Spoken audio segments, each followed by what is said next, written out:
sir. Mic check. How are my levels sounding? What's going on around Sunday? It's the Lord's Day. It's that day. We back. What's going on? Talk to me. 4 guys of quarters. What's going on? I see you. It's that clowns. I see you. IMAX. What's going on? I see you. Gerald Mack. Always first. All hail the ILP. Salute. Jet X 128. What's up? What's going on? You already know. Appreciate you. Christopher Hart. Okay. Salute to the IMP. You already know. Salute to you. The dusty one. No doubt. Happy Sunday. No doubt. No doubt. Let's talk to him. We got a big one. You know what I'm saying? We got a big one. Xbox royalty in the building. Microsoft royalty in the building. Cloud streaming in the building. But we got Lord Addict of the Addict show as well. Addict mic check, sir. What's going on, guys? Yeah, he being smooth. What's going on, guys? Anyway, let's see what's up, man. Oh, who's this? Atomic Sands. What's going on? Salute. Why you got knees? You got cats in boxes. All right, you got cats in the box. No doubt. Alistair 8. What's going on?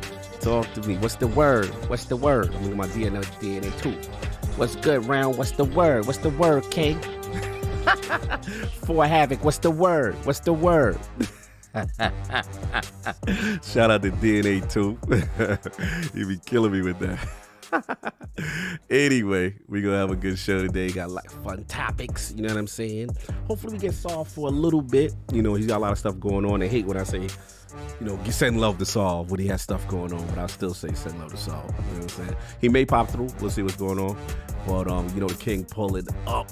And yeah, it's gonna be lit. Lydia Master, man. What's going on?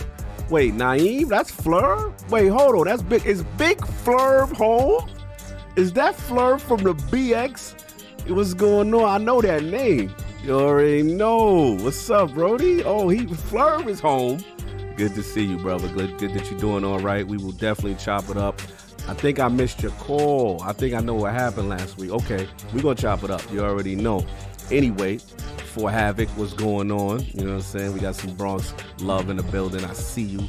You know what I'm saying? But yeah, we're gonna get the show popping. We got Xbox executives in the building. We're gonna have a fun show. You know, some Unreal. Well, they gonna be in the building soon. You know what I'm saying? They gonna be in the building soon. You already know. But anyway, look.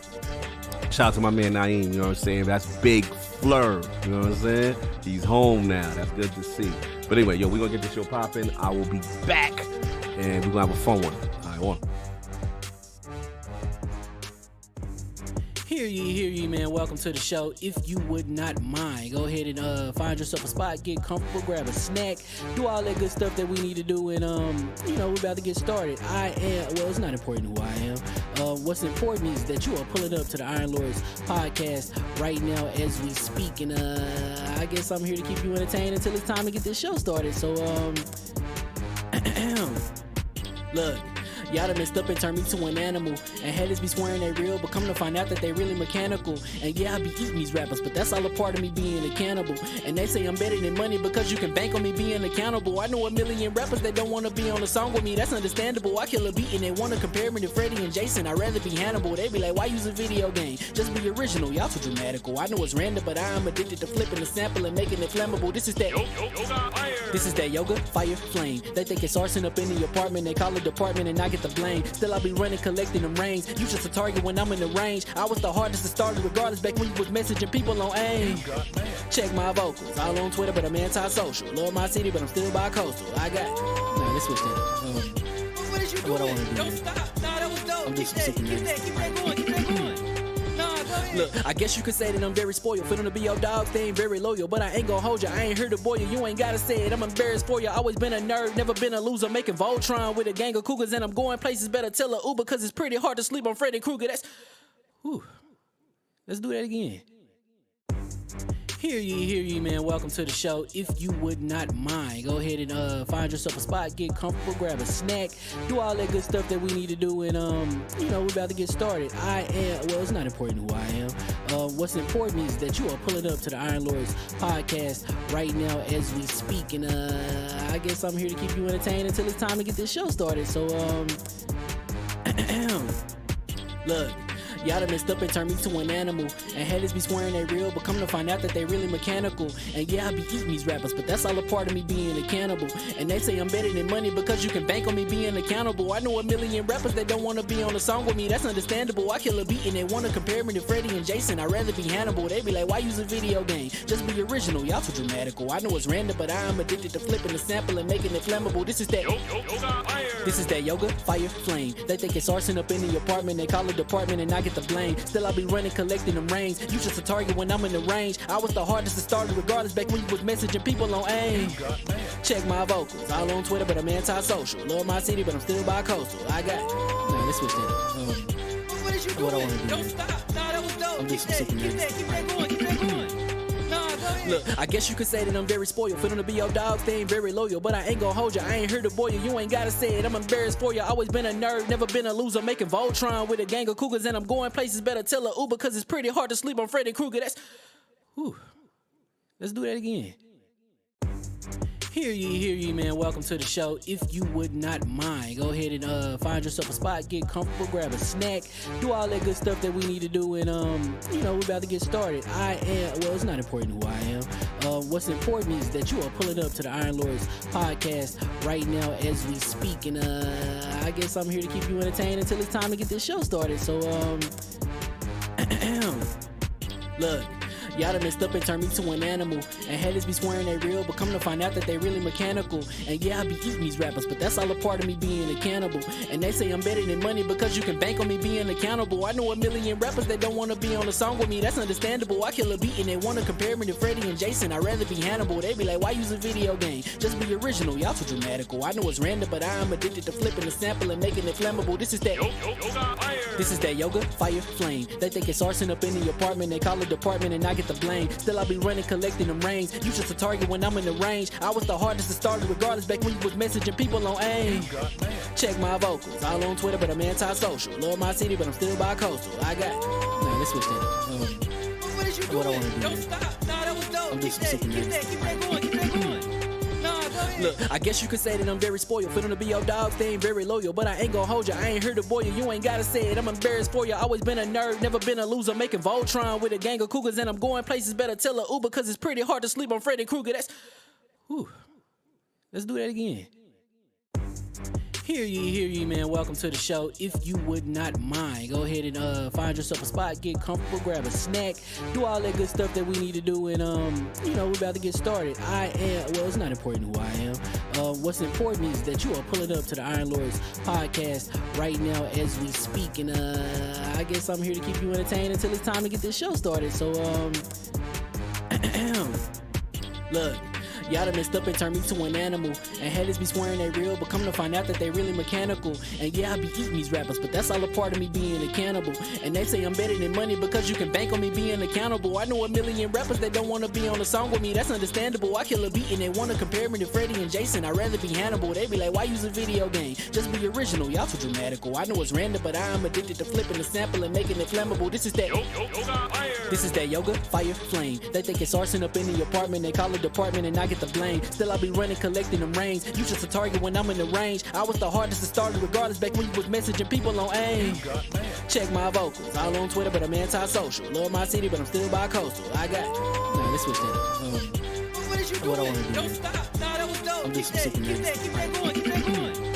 Nah, go ahead. Look, I guess you could say that I'm very spoiled. For them to be your dogs, they ain't very loyal. But I ain't gonna hold you, I ain't here to boil you. You ain't gotta say it, I'm embarrassed for you. Always been a nerd, never been a loser. Making Voltron with a gang of cougars. And I'm going places, better tell a Uber. Cause it's pretty hard to sleep on Freddy Krueger. That's... Whew. Let's do that again. Hear ye, man. Welcome to the show. If you would not mind, go ahead and find yourself a spot, get comfortable, grab a snack, do all that good stuff that we need to do, and we're about to get started. It's not important who I am. What's important is that you are pulling up to the Iron Lords podcast right now as we speak, and I guess I'm here to keep you entertained until it's time to get this show started. So look. Y'all done messed up and turned me to an animal. And haters be swearing they real, but come to find out that they really mechanical. And yeah, I be eating these rappers, but that's all a part of me being a cannibal. And they say I'm better than money because you can bank on me being accountable. I know a million rappers that don't wanna be on a song with me, that's understandable. I kill a beat and they wanna compare me to Freddie and Jason. I'd rather be Hannibal. They be like, why use a video game? Just be original, y'all too dramatical. I know it's random, but I'm addicted to flipping the sample and making it flammable. This is that yoga, fire, flame. They think it's arson up in the apartment. They call it department and I get the blame. Still I be running, collecting them rings. You just a target when I'm in the range. I was the hardest to start regardless back when you was messaging people on AIM. Check my vocals, all on Twitter, but I'm anti-social. Love my city, but I'm still bi-coastal. I got. Nah, let's switch that up. What is you What I doing? wanna do. Don't stop. Nah, that was dope. I'm Keep just that super going. Keep that going. Nah, go ahead. Look, I guess you could say that I'm very spoiled. For them to be your dog, they ain't very loyal. But I ain't gon' hold you, I ain't here to boil you. You ain't gotta say it, I'm embarrassed for you. Always been a nerd, never been a loser. Making Voltron with a gang of cougars. And I'm going places, better tell a Uber. Cause it's pretty hard to sleep on Freddy Krueger. That's... Whew. Let's do that again. Hear ye, man. Welcome to the show. If you would not mind, go ahead and find yourself a spot, get comfortable, grab a snack, do all that good stuff that we need to do, and we're about to get started. It's not important who I am. What's important is that you are pulling up to the Iron Lords podcast right now as we speak, and I guess I'm here to keep you entertained until it's time to get this show started. So look. Y'all done messed up and turned me to an animal. And haters be swearing they real, but come to find out that they really mechanical. And yeah, I be eating these rappers, but that's all a part of me being a cannibal. And they say I'm better than money because you can bank on me being accountable. I know a million rappers that don't wanna be on a song with me, that's understandable. I kill a beat and they wanna compare me to Freddie and Jason. I'd rather be Hannibal. They be like, why use a video game? Just be original, y'all too dramatical. I know it's random, but I'm addicted to flipping the sample and making it flammable. This is that yoga, fire, flame. They think it's arson up in the apartment. They call it department and I get the blame. Still I be running, collecting them rings. You just a target when I'm in the range. I was the hardest to start regardless back when you was messaging people on AIM. Check my vocals, all on Twitter, but I'm anti-social. Love my city, but I'm still bi-coastal. I got. Nah, let's switch that up. What is you What I doing? wanna do. Don't stop. Nah, that was dope. I'm Keep just that super going. Keep that going. Nah, go ahead. Look, I guess you could say that I'm very spoiled. For them to be your dog, they ain't very loyal. But I ain't gon' hold you, I ain't here to boil you. You ain't gotta say it, I'm embarrassed for you. Always been a nerd, never been a loser. Making Voltron with a gang of cougars. And I'm going places, better tell a Uber. Cause it's pretty hard to sleep on Freddy Krueger. That's... Whew. Let's do that again. Hear ye, man. Welcome to the show. If you would not mind, go ahead and find yourself a spot, get comfortable, grab a snack, do all that good stuff that we need to do, and we're about to get started. It's not important who I am. What's important is that you are pulling up to the Iron Lords podcast right now as we speak, and I guess I'm here to keep you entertained until it's time to get this show started. So look. Y'all done messed up and turned me to an animal. And haters be swearing they real, but come to find out that they really mechanical. And yeah, I be eating these rappers, but that's all a part of me being a cannibal. And they say I'm better than money because you can bank on me being accountable. I know a million rappers that don't wanna be on a song with me, that's understandable. I kill a beat and they wanna compare me to Freddie and Jason. I'd rather be Hannibal. They be like, why use a video game? Just be original, y'all too dramatical. I know it's random, but I'm addicted to flipping the sample and making it flammable. This is that yoga, fire, flame. They think it's arson up in the apartment. They call it department and I get the blame. Still I be running, collecting them rings. You just a target when I'm in the range. I was the hardest to start regardless back when you was messaging people on AIM. Check my vocals, all on Twitter, but I'm anti-social. Love my city, but I'm still bi-coastal. I got. Nah, let's switch that up. What is you What I doing? wanna do. Don't stop. Nah, that was dope. I'm Keep just that super going. Keep that going. Nah, go ahead. Look, I guess you could say that I'm very spoiled. For them to be your dogs, they ain't very loyal. But I ain't gon' hold you, I ain't here to boil you. You ain't gotta say it, I'm embarrassed for you. Always been a nerd, never been a loser. Making Voltron with a gang of cougars. And I'm going places, better tell a Uber. Cause it's pretty hard to sleep on Freddy Krueger. That's... Whew. Let's do that again. Hear ye, man. Welcome to the show. If you would not mind, go ahead and find yourself a spot, get comfortable, grab a snack, do all that good stuff that we need to do, and we're about to get started. It's not important who I am. What's important is that you are pulling up to the Iron Lords podcast right now as we speak, and I guess I'm here to keep you entertained until it's time to get this show started. So look. Y'all done messed up and turned me to an animal. And haters be swearing they real, but come to find out that they really mechanical. And yeah, I be eating these rappers, but that's all a part of me being a cannibal. And they say I'm better than money because you can bank on me being accountable. I know a million rappers that don't want to be on a song with me, that's understandable. I kill a beat and they want to compare me to Freddie and Jason. I'd rather be Hannibal. They be like, why use a video game? Just be original, y'all too dramatical. I know it's random, but I'm addicted to flipping the sample and making it flammable. This is that yoga, fire, flame. They think it's arson up in the apartment. They call it department and I get the blame. Still I be running, collecting them rings. You just a target when I'm in the range. I was the hardest to start regardless back when you was messaging people on AIM. Check my vocals. All on Twitter, but I'm anti-social. Love my city, but I'm still bi-coastal. I got nah, let's switch that up. What is you doing? What I wanna do Don't is- stop. Nah, that was dope. I'm Keep just that, super keep nervous. that, keep that going, keep that going. Nah, go ahead. Look, I guess you could say that I'm very spoiled. For them to be your dogs, they ain't very loyal. But I ain't gonna hold you, I ain't here to boil you. You ain't gotta say it, I'm embarrassed for you. Always been a nerd, never been a loser. Making Voltron with a gang of cougars. And I'm going places, better tell a Uber. Cause it's pretty hard to sleep on Freddy Krueger. That's... Whew. It's now that you done moseyed on down over to the website. Go check it out. Whether you're going to get that focus for them gaming sessions, that energy, little perk for the gym. Or you want to get some swag, some merch, maybe an ice shaker. Go run on over there. Check out the products, man. Again, really cool products. They don't hide behind any type of proprietary blend nonsense. It's all transparent as far as the ingredients, the label, green tea, caffeine, kind of a healthy form of natural caffeine. None of that crash, none of that stuff. So yeah, again, go check it out. You run in there, you add it to your cart, use that referral link that we got in the description, and then you make sure on the checkout you're putting in Iron Lord. Again, Iron Lord on the checkout. Get yourself a nice discount when you're checking out Advanced GG. And like I said, try the product for yourself. See what you think about it. The Lords, we love it, and we are powered by Advanced GG. Go check that thing out.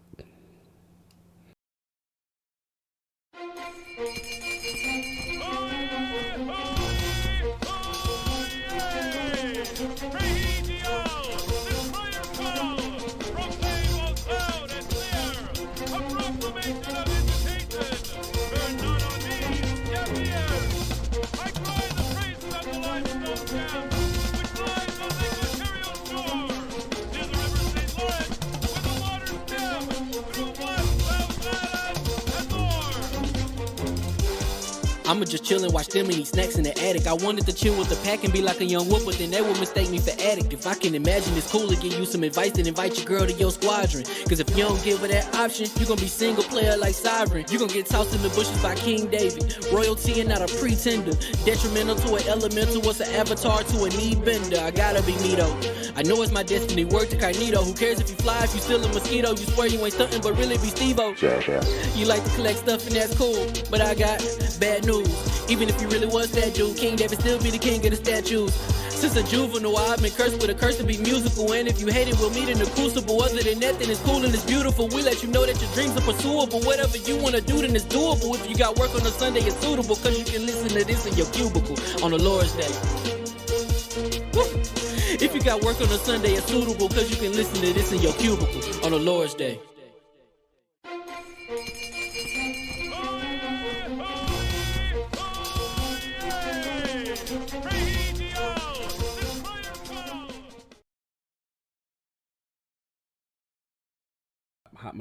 Hot mic, and we are live. Do a quick mic check right quick. I want to see some levels. How right? are you? There we go.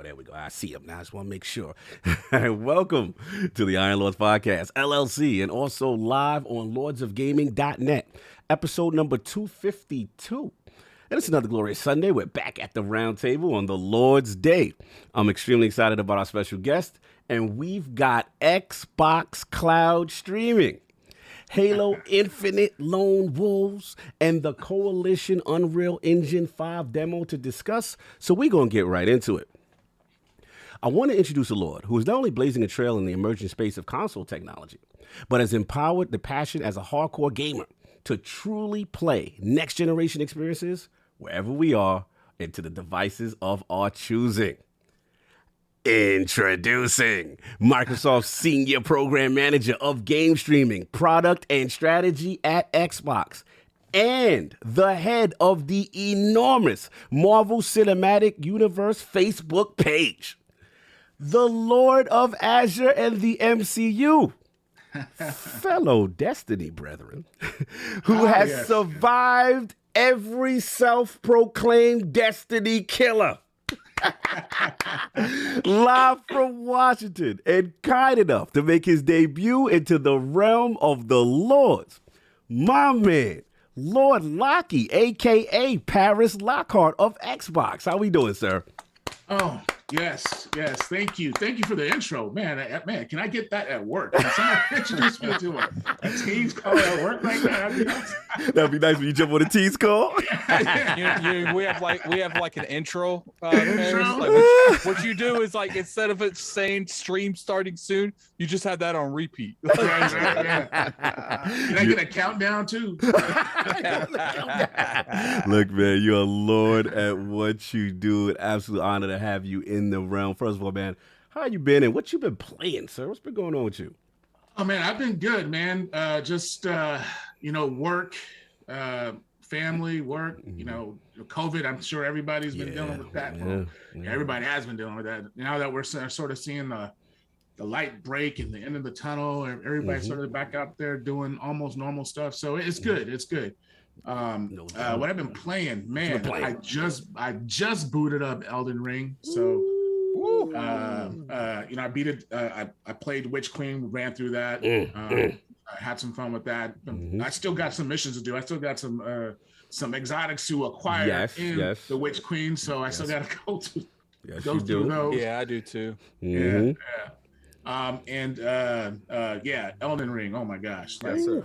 Talk to us. Yeah, snatch your soul, didn't it? Yes. I ran through the tutorial. I was like, what is everybody talking about? I could run. I beat that guy. I was like, he said I beat that guy. The first dude, you like, yo. Yeah. So what happened when you came out? I get beat down by the door. Yeah, tell us what happened. Did you see the golden Lancelot? He saw the dude in the horse. Like, tree sentinel? Did you step to the tree sentinel? Oh my God! The first dude I saw outside the building, got on the horse. I was like, man, what can happen? You know what's funny? He got angry. Yes. You know what's funny, Paris? When I played the actual game, because I was because of COG, I was able to get into the network test, and so I was playing the network test, and I already seen people posting the tree sentinel on Twitter, like getting killed, and I saw him like walking. I was like, I'm gonna go left. So I'm gonna leave that alone. No doubt. So like, how many hours? I went out there. I seen some blood stains. So I was like, they must say they don't know what they're doing. Forget the warning.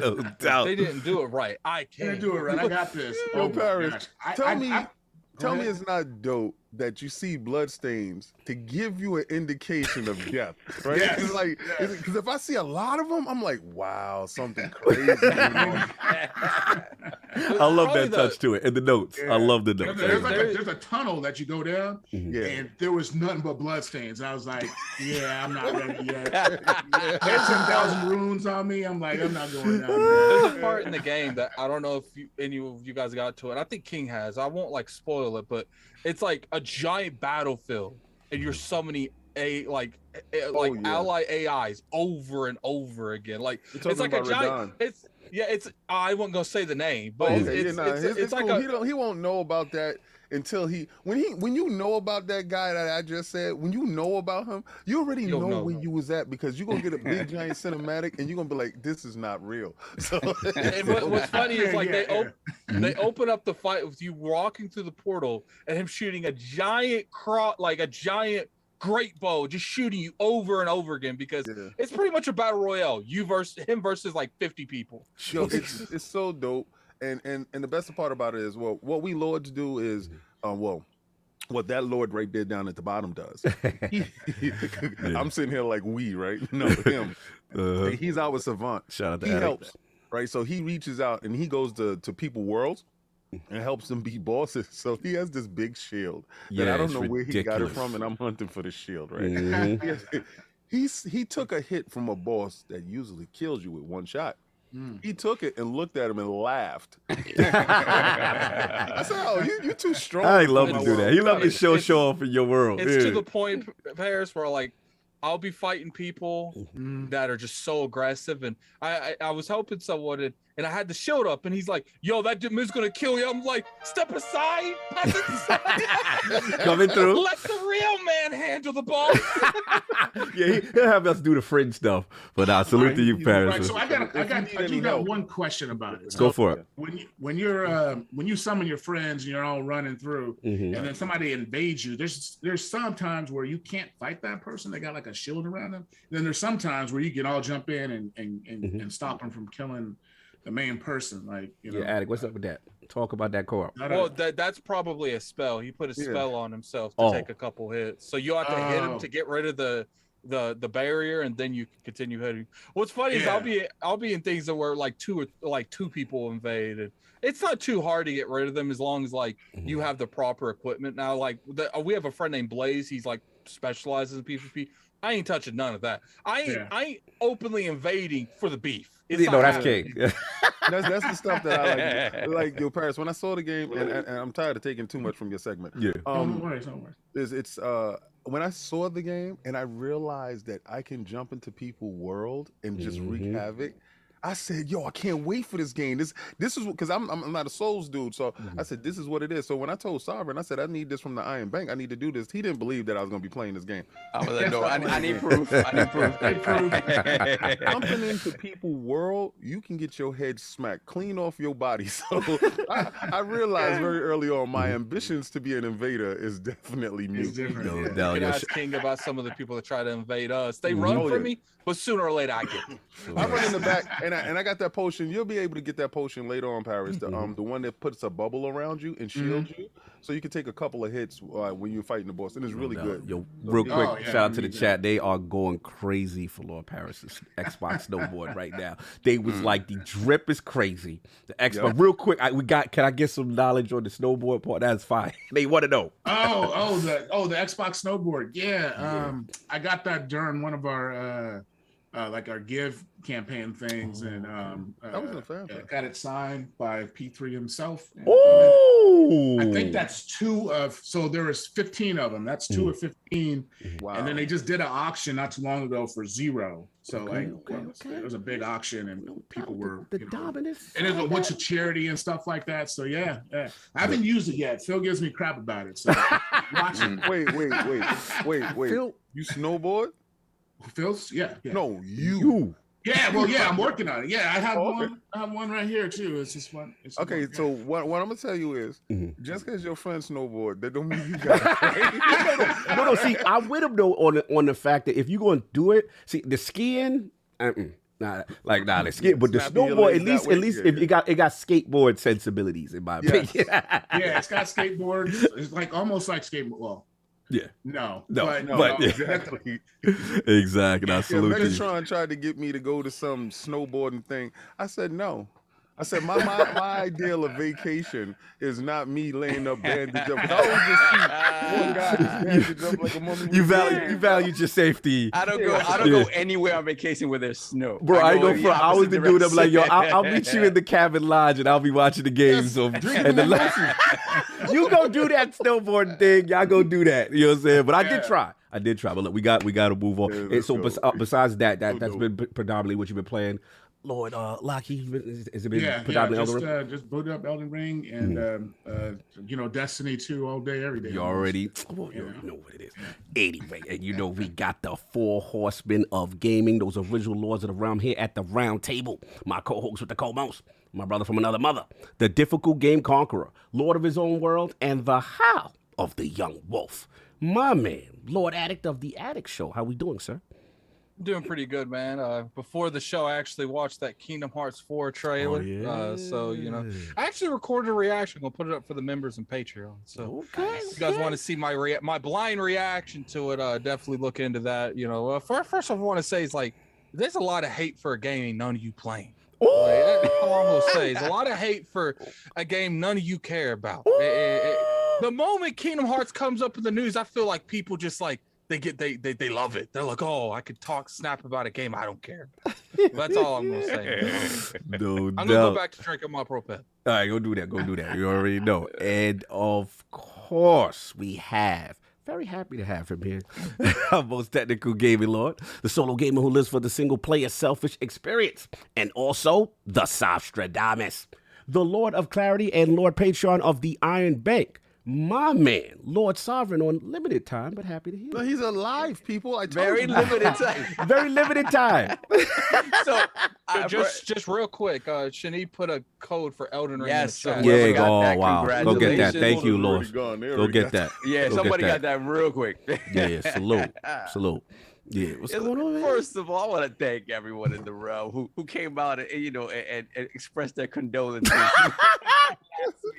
for me not being on the show. It was a situation. We had to let them know. We had to let them know he was okay. I mean, it is a heart-wrenching thing when I have to work instead of being here. So condolences are appreciated.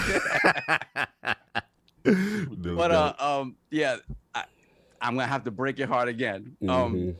So I'm here. I just want to let you guys know, I will not be on the show until after PAX. Yes. I am moving, and the thing is, the exact date isn't pinned down. So it might happen right before PAX, or it might happen right after PAX. So the problem with that is, the only time off that I have is the week of PAX. Yeah. So the adult thing to do would be like, hey, guys, I can't go to PAX. I'm not doing the adult thing. Appreciate you, brother. Appreciate you. No. Listen, I got to be on the show floor. My brother's been 2 years since I haven't been there. Yeah. King and I we're running up and down those aisles. Yeah, I need my interview guy, my interviewer. Tag team partner. Oh, yeah. Yes, sir. I mean, as great as Hector was, I'm the cameraman, Paris, and my job, I keep them on a cadence. He understands my cadence. We will see every last one of those 400 games that's down on that floor. Yeah, you know how the Lord's do. Net will have every game, every interview. And I love his energy and I love his delivery, so I'm so happy that he's gonna be there with me. Oh yeah, that's that. And That was then not King gonna will look happen. at me, for me, sir. Could you and then please King, King will look at me and say, "Yo, can you make 400 thumbnails?" Yeah, No, so no. I would definitely not be missing PAX. You could see our coverage there, like King said. The Lords get down at PAX, so it's going to be a fun time. So, but I will not be on the show until after PAX. So I just want to say, apologize to Paris because I really want to stay. But and obviously to my brothers, I will see you guys in a week and a half, and everybody in the chat. Everybody who follows us, again, thank you. I appreciate it. I love y'all. I will see y'all in a couple of weeks. And my brothers, I'll see you in a week and a half. Real quick, the last hurrah that I had before today's Purge Day, actually. So I'm very happy because I'm a minimalist. Lady Saab, not so much. So I'm purging things and she's crying in the corner, but that's fine. So I saw Sonic yesterday. Went with I gotta go watch it today. Okay. Oh, you were Kai? Okay. Yeah, Kaibatsu, Lady I've been Saab. told good things. Bro, we took our nephew to see it. Okay. It is. I heard it's the greatest. It's amazing. It's Really? amazing. It really is. It really the I've been told the best comedy, video game adaptation like ever made. Yeah. Like Yep. best Wow. video game movie. the comedy, the action, the callbacks, everything works. All of it. None of it is cringy. If it's cringy, it's cringy in a way you expect for the property. You know what I mean? And it's, as somebody who's a fan of the property, who's been with Sonic since I was a little kid, they just get everything right. And then Clown says Knuckles is awesome. Knuckles is awesome. Idris Elba. Tails is all. Idris Elba is absolutely perfect as Knuckles. Hip Hop Gamer has a interview. Interview with Yes, he L. does.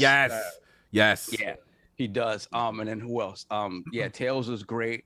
And then Jim Carrey. Like this role is made for Jim Carrey to You know what he said? do don't up you? scenery. Like he's retired. He said after this. Well, right? he said that depending, I think he's got one more contract for one more Sonic movie, but they said depending on how, because apparently he wants to enroll like the bigger Eggman. You know what I'm saying? Like the one that's really he wants to do that.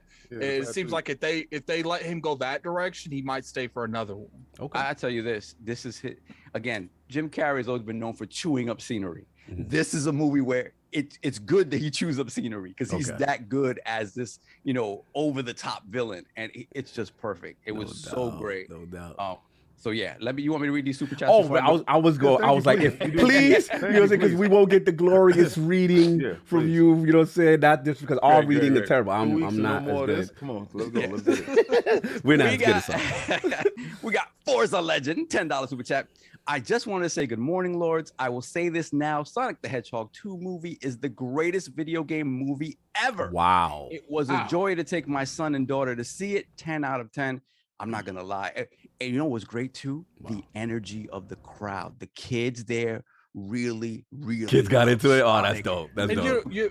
When Knuckles came out, when Tails came out, when the post-credit scene happened, like there were parents leaving and the kids screaming, "No, what are you doing?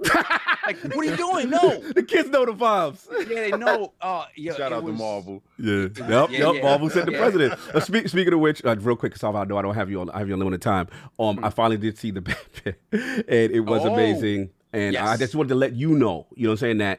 That's Detective Comics. To me. Oh, yeah, you saw the Batman. That was the Batman. I ain't gonna front. I had to talk to you because I know I'm not gonna talk to you for a while. That's the seminal Batman movie. Yeah. That's the only movie that actually addressed him being a detective. He wasn't, mind you, he wasn't a good detective in this movie, but he was trying. But he was learning. And the Riddler was awesome. It was awesome. Yeah. I was gonna say, I think when it comes, like, the reason that I like the Sonic stuff too much is because, like, there's back when Sonic 1 and they redid all of the original, CGI for Sonic himself, like, they didn't have to do that. Like, they could have went out there, let that game. They lost a bunch of money on that too. Yeah, they lost millions because they had to redo everything that had Sonic in it. That was the right move. And because they did that, and because they spent that money, I'm like, it don't matter what they do with the Sonic brand. I'm going. Yeah, you gotta support. Like, that's rare. Paris, did you because when they don't do it, we complain. When they do it, we don't go watch. So. Yeah, Batman. Paris, did you see the Batman and on the Sonic or either one? I saw the Batman. I need to go watch Sonic 2. I'm gonna take my daughter to go see it. So. What was your take on the Batman? The Batman? It was good. It was just like, an investigation sort of movie. I thought it was pretty good. I think they did a good job to sort of, separate itself from all the other Batmans. So, got you, yeah. That's sort of what I was okay. No doubt. So I'll get the super chat. I know we gotta go get time moving. Cedric H, member for 22 months. Thank you, sir. Lord Silver, 22 months. That's amazing. Thank you, brother. Then we got Forza Legend, once again, member for 28 months. Crazy. Sonic about to be all natty on this box office. Yes. Sonic about to kill, man. Yes. Sonic is about to kill. Then we got Hargate Shani with the $5 super chat. All this talk about Elden Ring. Here's an Xbox Elden Ring global code. Shout out to whoever picked up that code. If you picked up the code and managed to get it, identify yourself in the chat. Yes, much love. He just gave you a game of the year. Exactly. Go get that potential. Hold on. I got. All of a sudden, people knew. Yeah, I got jumped because people knew I'm bouncing and like, wait a minute, hold on. Read my super chat.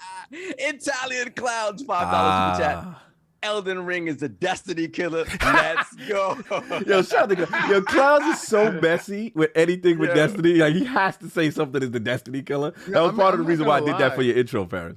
I'm not gonna lie. It did hold me back from playing. No, for you. Oh, no, for sure. Yeah, no, for you. Good day. There we got Flame, $5 super chat. After nearly a year and 100 articles writing for Lognet, I couldn't be happier. Thanks for putting up with me. Also, welcome back, Lord Saab. I'm sorry to disappoint you that I'm leaving. Oh, you got some super chat to read on the way out that I cannot wait. I can imagine. I'm just saying, I can imagine. Oh, there's one for you. They're trying to get that, they getting it off now.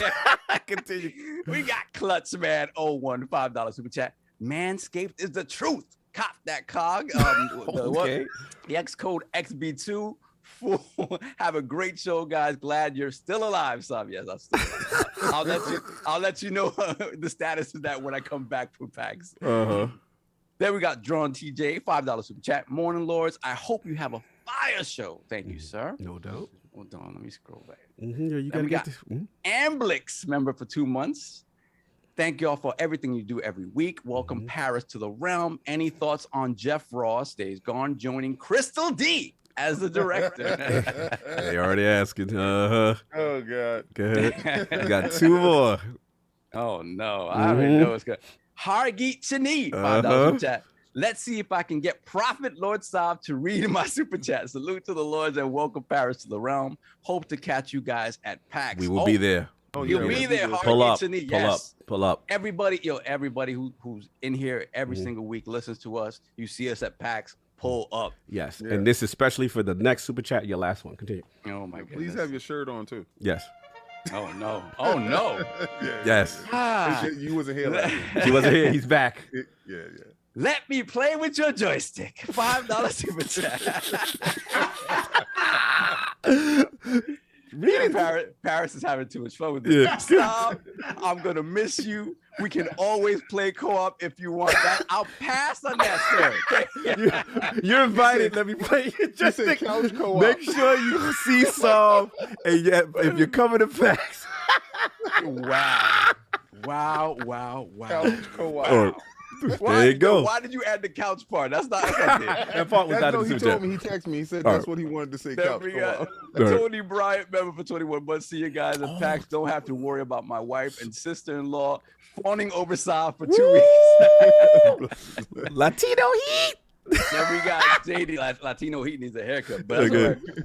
Then we got JD Gamer, $5 super chat. Gotta have Lord Saab get this on. Life is good, moving is bad, but not delayed games that are awful make me sad. No Nice doubt. rhyme. I appreciate that, JD. Come on, last one. I was We gonna gotta move. Yeah. Yeah. And it's Stitch $2 super chat. Cog, how is the powder business going? AdvancedGG.com. Go get that. You know what I'm saying? Go right now. What's up? You actually had some giveaways you're gonna do. Yeah, we got some giveaways we're gonna do. We're gonna get some stuff going on today. So make sure you go to AdvancedGG.com. Use Iron Lord 20%. Today is the last day. Go get that positive powder, y'all. We got 421 people in here. Let's Yeah, get place those the like likes button up. up. All Paris right. is in here. Come on, show 'em. I know you gotta run, brother. Yeah, Dude. my brothers. I love y'all. I will see you guys in a week and a half. Everybody in the Yes, chat, sir. thank you for being supportive. I appreciate it. I will see you guys after PAX and Paris. You know, Again, and my I do apologies. appreciate you not calling me to help you move. Thank Yes. you. It's ridiculous. I know y'all busy, so I went and I got the dude that's retired already to come help me. So Okay, cool. No doubt. I know how y'all do. I would have just brought all of my workers and be like, there you go. It's ridiculous. This is extra credit turkeys at the end of the year. There you go. We gotta move, y'all. Love y'all. Love you, brother. Talk to you later. You already know. And of course, we have the Incredible Hulk of this, aka the XS Gamer, the prophet of Xbox, Swami. king of the statues, who demands nothing less than that premium experience and is the leader of the fraud alert movement. Beloved Lord King, how we doing, sir? Better than Ryan Garcia. Oh Lord. Shout out to Combat Talk with the King that comes back next Saturday. 10 p.m. live. So be there sharp with Spence versus Ugas. As you can get a chance to hang out with the King and a little fight party talk. Yeah. Ryan Garcia came back after his long delay, broken hand, depression, and got in a ring with somebody classified the guy as the hot dog stand man. Excuse me. And Ryan Garcia went 12 rounds with him. It was a boring, tedious fight. And this is what happens when you become an Instagram sensation and you're not worrying about your passion and what actually pays the bills. You're in jeopardy of losing that superstar status, sir. Please stay focused. You're young enough to do so. Oh, boy, what am I playing? What you been this playing, week? sir? Well, I've been playing nothing but Elden Ring. Finally, made it to the mountaintop with the giants. Now, all these fraud dudes, I got to give this shout out to the fraud alert for to these fraud dudes. I got to give a shout out to these frauds What is going on? because a lot of these frauds, and I'm telling my friends, please, how do I get to the mountaintop? How did I? Well, you just gotta, you just gotta, no absolute words. No absolute direction. I floundered around and ran around, and He's talking about me. yeah. Oh, okay, that's what he this is. knows. Okay. So I This gotta is shout subliminal out. for you on the panel. Yeah, Continue. he knows. I didn't want to just call him out like that. You know how it goes. So that's my man. I ain't gonna throw him under We the can bus. throw him, okay. He's like, "Where's the fire giants to the bottom right of the snow mountain?" I don't know how much more specific I can be. No, that's not it. Yo, listen, I swear to God, that's not it. Uh-huh. All right, so shout out to Zarek. Megan Shaw laughing. You can see the fraud alerts on you. That's what, dude. Shout out to Megan Zarek Shaw. Shout out to because Megan Shaw, the homie. He's the one that helped me with my destiny very early on. So it's so great to see that his channel's ridiculous. Yeah. And he helped me get to the giants. Oh, you got It's that. it's two medallions that you get. You get one medallion for the great lift, but there's another medallion for the lift of Rold. It's hell to pay to get there. Oh, And you know what? Think, You know you what? think it's You think it's hell to pay to get there? Wait till you fight the hidden boss there. Yeah, it's cool, whatever.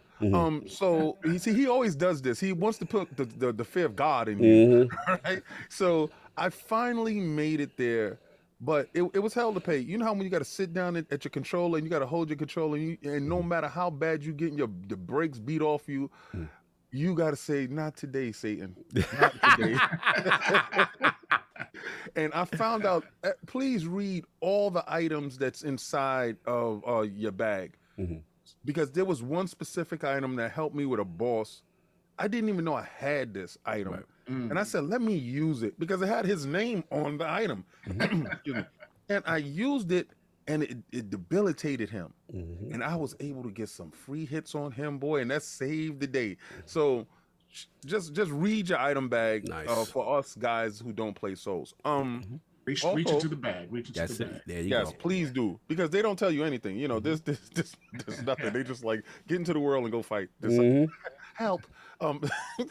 I saw Morbius. Yes. Quickly. This is another one. Oh. For you guys out there at that Rotten Tomatoes, trying to tell me about a character that I love dearly. Right? There was a time when Marvel had to it was so stupid. These rules were so stupid. They couldn't do horror in comic books because these comic books was geared to children, and they had to find a way around getting vampires. They couldn't do vampires, werewolves, undead, any of that stuff. So that's why Morbius is the living vampire. He didn't have to die to become a vampire. It's something that happens to him. Please go see the movie. I encourage you to go see the movie. I encourage you to educate yourself about the character before you go see the movie, before you disappoint yourself going in to see the movie. His move set is 100% the character. His visuals, oh my God, Jared Leto is probably the greatest actor in the world. He looks just like Morbius. Okay. The acting was on point. Oh, so you feeling this is not the popular opinion.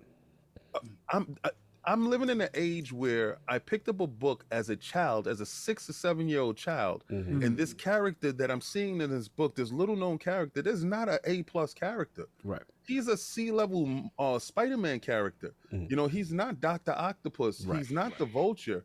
And the fact that he gets a movie, his own movie, it's amazing to me. So I'm sitting there appreciative that whoever pushed for this was the same kid that was sitting there, that was reading these books, that was feeling this, and they actually incorporated the purple in it at the end. So it's little touches that was for me throughout the whole movie. How they depict his power set. The problem that individuals have, and I read it, they didn't like how powerful he was. That's his set. That's his power set. And you got to appreciate how strong Spider-Man is to overcome that. You didn't get Spider-Man, it's just an origin film. Anyway, I go on to say that stay to the last 2 end credit scenes. It sets up a new universe. Shout out to Andrew Garfield. I cannot wait for something powerful to happen in your life because I do love you as Spider-Man, and I hope this is pushing towards that. No doubt. As a real fan, and I brought these out for Paris. There we go. Of the Marvel Universe, you know, and if you got Mjolnir, you got to have Stormbreaker. Oh, there you go. So I brought those out for that, and I knew you're a true fan of Marvel, and I wanted to ask your opinion on the movie. What did you, just really quick, what did you think about the movie? I'm pretty sure that you saw it. What did you think? Well, for Morbius, I have not seen it yet. Oh, okay. So that's one movie that it's on my bucket list. I just haven't had the time to go see it yet. But I was planning to see it this weekend, but then Sonic's out, so I had to make a decision. I might just go see it late at night, maybe tonight. You know, no doubt. Yeah, so I might go see it tonight later on. Why it's late? So. But I've read the opinions in our group. There's a lot of back and forth on it. People, you know, like it. Some people hate it, or some people thought it was okay. Some people, very polarizing. It's a smorgasbord of opinions about it, right? So, I don't like movies, you know, movies in the Marvel industry the Marvel universe to fail at all. Right. And I don't listen to Rotten Tomatoes that often because they're just.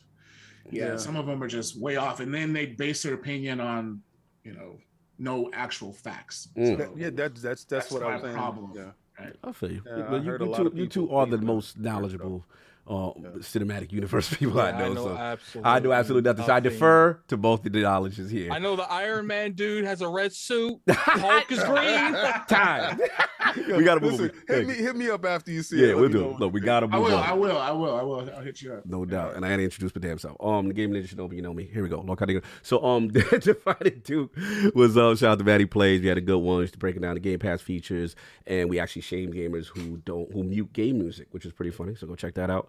Also on the Patreon for Defining Duke Ultimate, we had Chris Raygun, we had Ebontis, we did the official Witch Queen spoiler cast. Go check that out. Y'all shame gamers who anybody who mutes game music, we had to shame you. It was a segment. It was hilarious. It takes hilarious. A huge part out of the game. Sinister does it. We're gonna get him anyway. Yeah, I was gonna say Sinister. Yeah, Sinister is a main offender. If you're listening, Sinister, I named you. Anyway, he'll be muting Destiny music. Yes, like, that's a crime. That's a crime. Like he's absolutely ridiculous. Salute to all Ebontis and Ty Guy.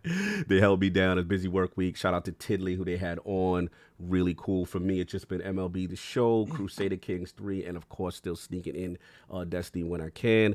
We do have a giveaway that we're going to be doing. So the first 7 Lords who cop some ILP merch. Now, when you cop the merch, make sure you leave a comment in your Twitter handle. No, it's 5. Remember? Excuse me. 5. Correct. 5. Thank you. That is 5.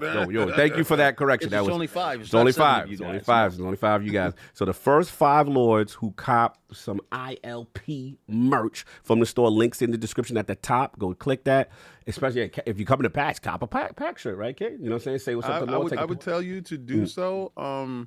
That way, when you take a picture, you just don't look out of sorts. You know? Exactly. So the first 5 who cop some merch, and then that little alert comes up for us. Make sure you put your Twitter handle and leave a comment, and we will also hook you up with some gift cards or a $40 gift card for that. That's $40 for that advanced GG. You know what I'm saying? Get you some energy, get you some focus. That's more than the shirt that you're gonna get on the cup. So if you copping something right now, you're getting something for free. This is basically just go do your thing. Do your thing. Like I said, support the Lords. Like I said, if you're a gamer, if you're not into the workout point, you use Focus. Instead, it's a great natural substitute as opposed to. If you're not into working out, what I suggest you do the is Focus. Get the stuff and then send it to me. Right?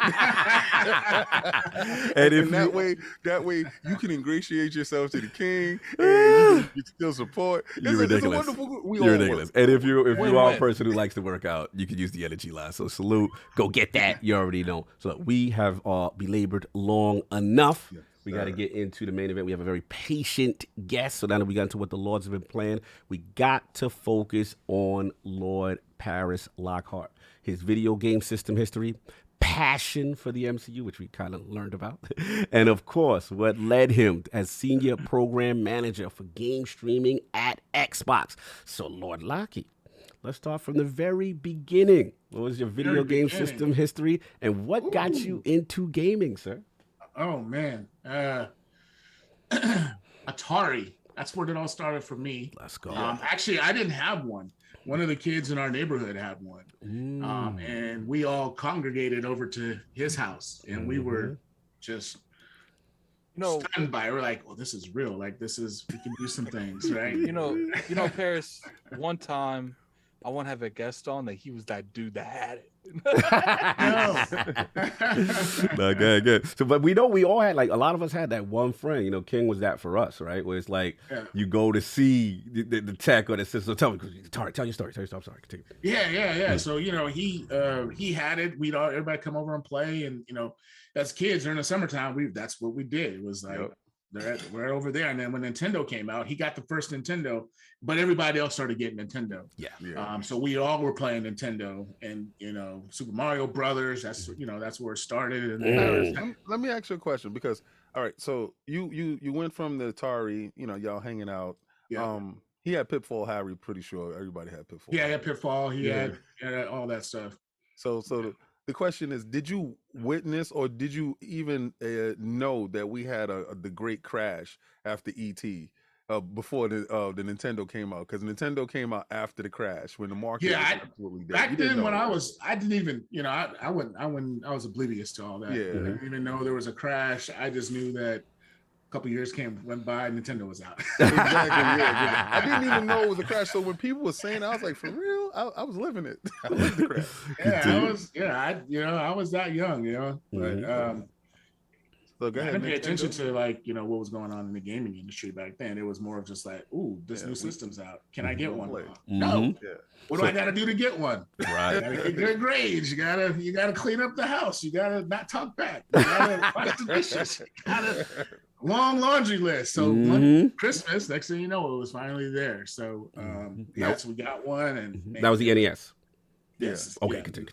First Did you Nintendo, get robbed with it, or in a light gun, or just the console? I just got the console, 2 controllers. Nice. Okay. Nice. Yeah, and Super Mario Brothers. I think that was the default game. And then then it went on. Like the rest of the neighborhood got one, and then we started playing Tecmo Bowl. Yeah, Tecmo Bowl competitions. Let's we go. had our own seasons. Wait, hold on. Who was your? I'm not gonna let you gloss over Tecmo Bowl. You know, I knew you had. Yeah. Who you had? Who was you using? Who was you using on Tecmo Bowl? Oh man, you know what? It all would depend on who I was playing against. Oh, the 'Cause I was matchup. He was that a good. matchup guy. I was a matchup guy because I was really good at that game. I mean, I was just dominate. I got to the point where I could just beat people with anybody, right? Woo! So I just was like, okay, whoever you play with, and if I know their skill level, I would be not so great of a team because it would just be a blowout. Unless they talk trash, I'm gonna go with my heavy hitters, and then I'm just gonna win. So they can play with the Raiders all they want. I'm just gonna play Bears defense, and I'm gonna win. Yep. So it doesn't matter. So I was like, whoever wanted some. I got you. But, I kept it easy. I kept on playing, the football games. Like then I was just like excel. Like too bad they didn't have real tournaments back then. Oh, back then, Tecmo Bowl tournaments would have been crazy. Yeah, it would have been crazy. The running game was insane in Tecmo Bowl. That's here. Once you break through that line, your little man get to go. Remember because he reminds us of our close childhood friend, Mr. Ha. Whenever he had a play on you and the offensive line, his offensive line was doing a good job, he would run with the running back and be like, hold him. So we get annoyed whenever he get a big run off because basically the AI logic with the offensive line, like it was very simple. Like if they won the matchup, they held it forever and the running back could run. So it was just one of the funny moments. But continue. I'm so crazy. It is so crazy. You remember that because I remember him pissing me off. Yeah, he used to piss us off. Hold him. And then we take his little running back, take Bo Jackson or whatever. Yeah, and it was just like you couldn't do nothing because it was a perfect play call against whatever you picked. But continue. Yeah. That's crazy how that game the AI on that game was based on how it worked. Yeah. The zigzag, he could run all the way down the field with Bo, run all the way back. Bo Jackson was ridiculous. No, give us some other NES titles, man. Give us some other NES titles. What else we got? We got Double Dribble. Ooh, Double Dribble. So you was a sports fan. Love it. Yeah, back then, I played a lot of the sports games, but I did get Legend of Zelda. Okay. Eventually, So, but back then it was all sports, right? Yes. So, Let me ask you a question. Go ahead. Did you get a chance to see? Okay, all right. Shout out to my one of my best friends as a child, Calvin Washington. Love him to death. That's the first time I got a chance to see Double Dribble, right? And I didn't know when he got the cartridge. You get it, you blow it, right? And you put it in, and we were shooting for a while, and then I had made a breakaway to the rim. Tell me about that first time you made a breakaway to the rim. Oh, when I made that breakaway, what happened to you? I was a dunk. It was like I made sure I got to the certain part of the key. Right. So, the first time you saw it, the character get big and it goes bam, bam, bam. It was the most electrifying thing for I wasn't a super sports fan back then, but that he got so big on the screen and he dunked the ball. I was like, oh, this is amazing. We played that game hours on end. One of the best games. And man, thank you for bringing me back. Double Dribble doesn't get its flowers. Yeah, continue. Yeah. The 3-point shooting, you can like hover in the air. Yeah. To prevent somebody from blocking your shot. You move over in the sky. Yeah. Get that corner threes. Get that corner three. Yes. Yep. Salute. Give me some games. Still the inbounds passes against one another. It was great. There's just some shots on that game you just knew you weren't gonna make. So you just Like anything top of the key, middle of the key, you ain't gonna make it. Shout out to the shot chart anime Right. AI. Yeah. No doubt. So you had those. Double Dribble, Legend of Zelda, Of course. Castlevania. yes. You know, it started. You know, as you got older, these newer games started coming out. So I just started playing those, and then there was a little gap, and then I got Sega. Right. So I got Sega in high school. Okay. And once Sega came out, it was Sega Genesis. Genesis. Was it? I mean, I had the Game Boy, but you know, Game Boy was just something that just played and Tetris, and that's all I had on Game Boy. Lunchroom stuff. Mm-hmm. Yeah. But once in high school, it was all about Sega. That's when it got serious. Altered Beast, Golden Axe, Sonic, Right. all those games, man. It was just constant. Spider-Man. Yes, Genesis Spider-Man. Yeah. Very underrated. Yes. And I believe had Venom in it as well. You talk about Maximum Carnage, and the first. You talk about the first Spider-Man. First Spider-Man, it had Venom in it. Yeah, I believe it had Venom in it, and it was. I gotta check it out. We gotta check it out. That first Spider-Man. I was about to say it was amazing. It was amazing. It was. Genesis Spider-Man. That first Spider-Man was cool because you got to take pictures. You got to get the cartridges for your things. You run out. You fight the crocodile. You know, fight all those dudes. So it was good. Yes, no You're doubt. taking me back. So from Genesis, then what else we went on to? From Genesis, it was PlayStation and Nintendo. GameCube. So you got them at the same time, or you got the PlayStation first? It was PlayStation first. Okay, so PlayStation first. Yeah. Was it a launch console for you, or no? It wasn't a launch. It was just eventually we just got it. Okay. And got it, and then I was playing. I think that might have been PlayStation 2 with Jet Moto. Okay. That was it. No, Jet Moto was on PlayStation 1. PlayStation 1, yes. Jet Moto. Did you play Parappa the Rapper? What's that? Parappa the Rapper?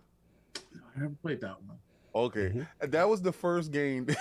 I brought that shout out to Cog. I brought that game over, and it was because I had the Japanese version of the console, right? So okay. We had to put the little rubber in the back to play the American games. So I did that, and I had Parappa the Rapper. It's the first rhythm game that we had, and we completed this game, but it was made out of paper mache.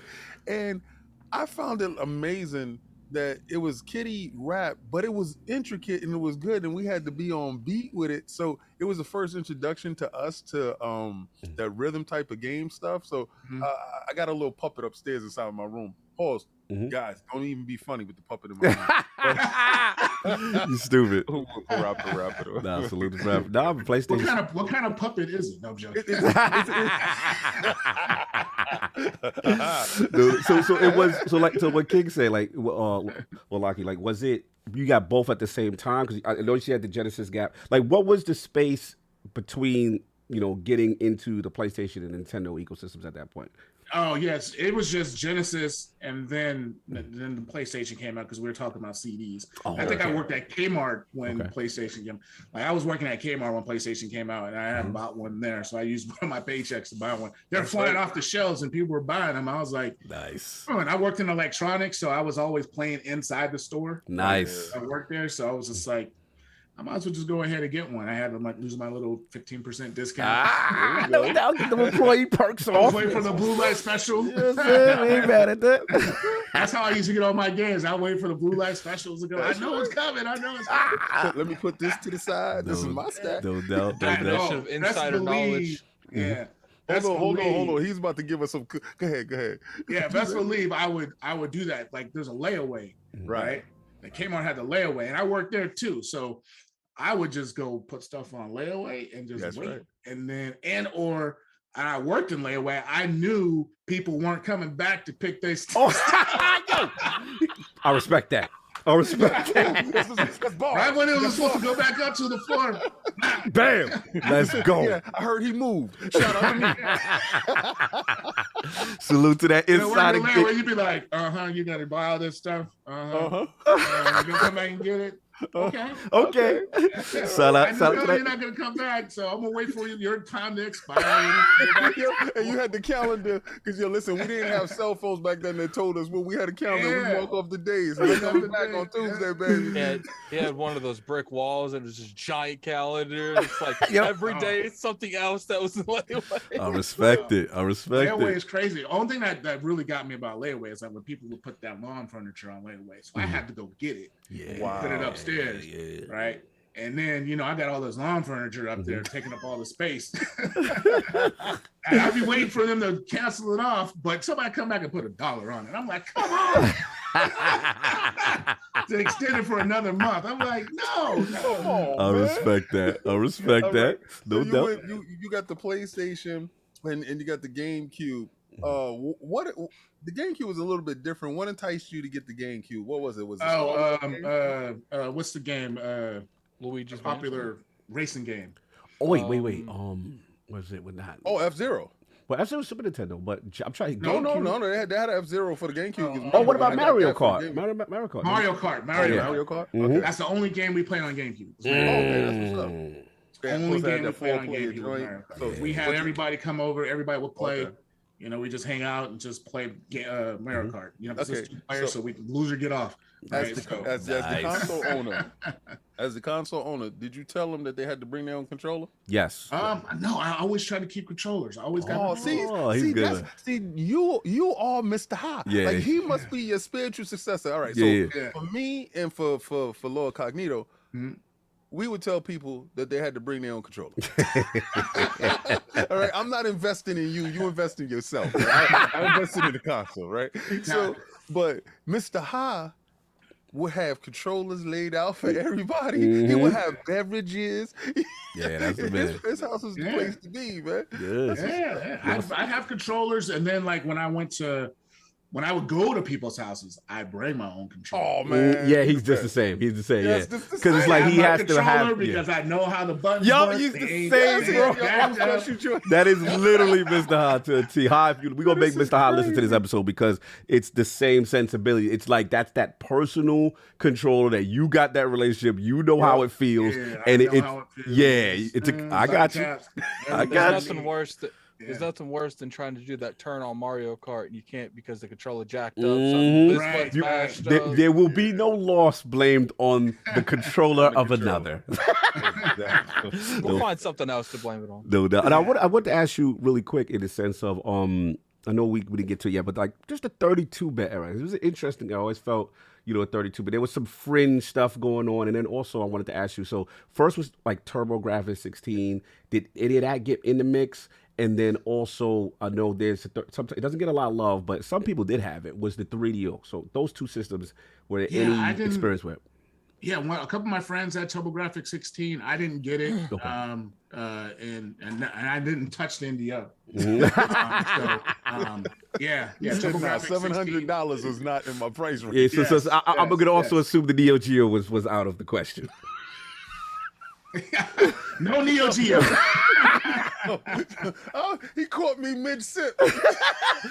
just to try to get a gauge of any, because we all got our gaps and stuff like that. But I was just trying to see, okay, just want to make sure we hit that and that kind of thing. And then also, I know you mentioned Game Boy, you know what I'm saying, but portables, we had. I think we had Turbo Express, we had Atari Lynx, it was Game Gear. Outside of Game Boy, did any other portables kind of sneak into the ecosystem for Lord Lucky? No, it was just GameCube. I mean, just the Game Boy. Gotcha. Okay. I didn't play anything else. I remember others were out there. I seen them, working at like I said, I worked at Kmart. We had all the systems, but no, I didn't get into any of them. I don't know, nobody put those on layaway. Didn't show back up.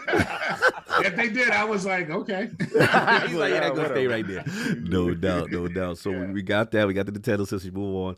So now we're getting close to that Xbox era. So were you there for the OG? So this is so my story is. So after I graduated high school, I joined the Navy. So I served 8 years in the Navy. Oh, salute. And my first 4 years, I was stationed in Japan. So I was in Yokosuka, Tokyo. I was stationed in Yokosuka, but Tokyo, I could go all those places. All those places in Japan. Oh, there was no Xbox out there. That's awesome. There was no Xboxes. And You had a lot of PlayStation. You said, but I ain't seen no Xbox. They were so far ahead of us in the United States on tech. Like their cell phones, they were already texting and taking pictures on cell phones. Back before we were even there. Like they had like, I was, we still have one girl out there, and they would watch reality TV. Wow. And I would be like, what are we watching? And they're like, oh, this is just people in a house talking and doing stuff. I'm like, this ain't a show. They're like, no, this is reality TV. And I'm like, nobody would ever watch this in the States. Sure enough. Fast forward. Yeah, they do. Wow. A lot of the stuff over there, they sort of they were already on. So this already talks about tech and games. Like in Japan, video game arcades. Like, please talk to me about this. It's my dream. I've never done this. So I want to hear these stories. You didn't need a system out there because you just walk down the street and there's just arcades all over the place. Going to arcades, you got you got every game, like every game. What was the name of the spots? Like what was the like? I mean, location, certain cities, locales. Okay. Just any city. Basically, almost every city had video game arcades. Wow. Like you get off the train, you go hit the arcade. What we would do before we go to the club. Yeah, of course. Young boy, he's a young boy. You was outside. Come on, man. Listen, man. Just telling your life. This is your life. Pulled in. He got on his Navy uniform. You know how I go. Let's keep going. Was the uniform on or off, sir? No, uniform was off because we were stationed in Japan. There'd be no uniforms on. Okay. Continue. Yeah, when you were stationed there, you go out because you go to work and you get off, and then Friday, Saturday, Sunday you're off. Yep. So you got you go out to the I got a different impression. Like living in New York, we know when the Navies and everybody. What is it? Fleet Day. Fleet Week. You know when the boys come through, you like, you already know what type of weekend it's gonna be. Yeah, they get the run of the town. Yeah. Continue. That's the Fleet Week. Now we would go places where we'd have to keep our uniform on, but if you're stationed there, you're there. Yeah. Oh, okay. You don't got to do that. So we'd be out there. We would go play racing. There's this 4-player race car game. Yeah. It was epic, right? And I never had seen anything like this in my life, but it was like a Daytona game. It had the RC Pro-Am type of feel.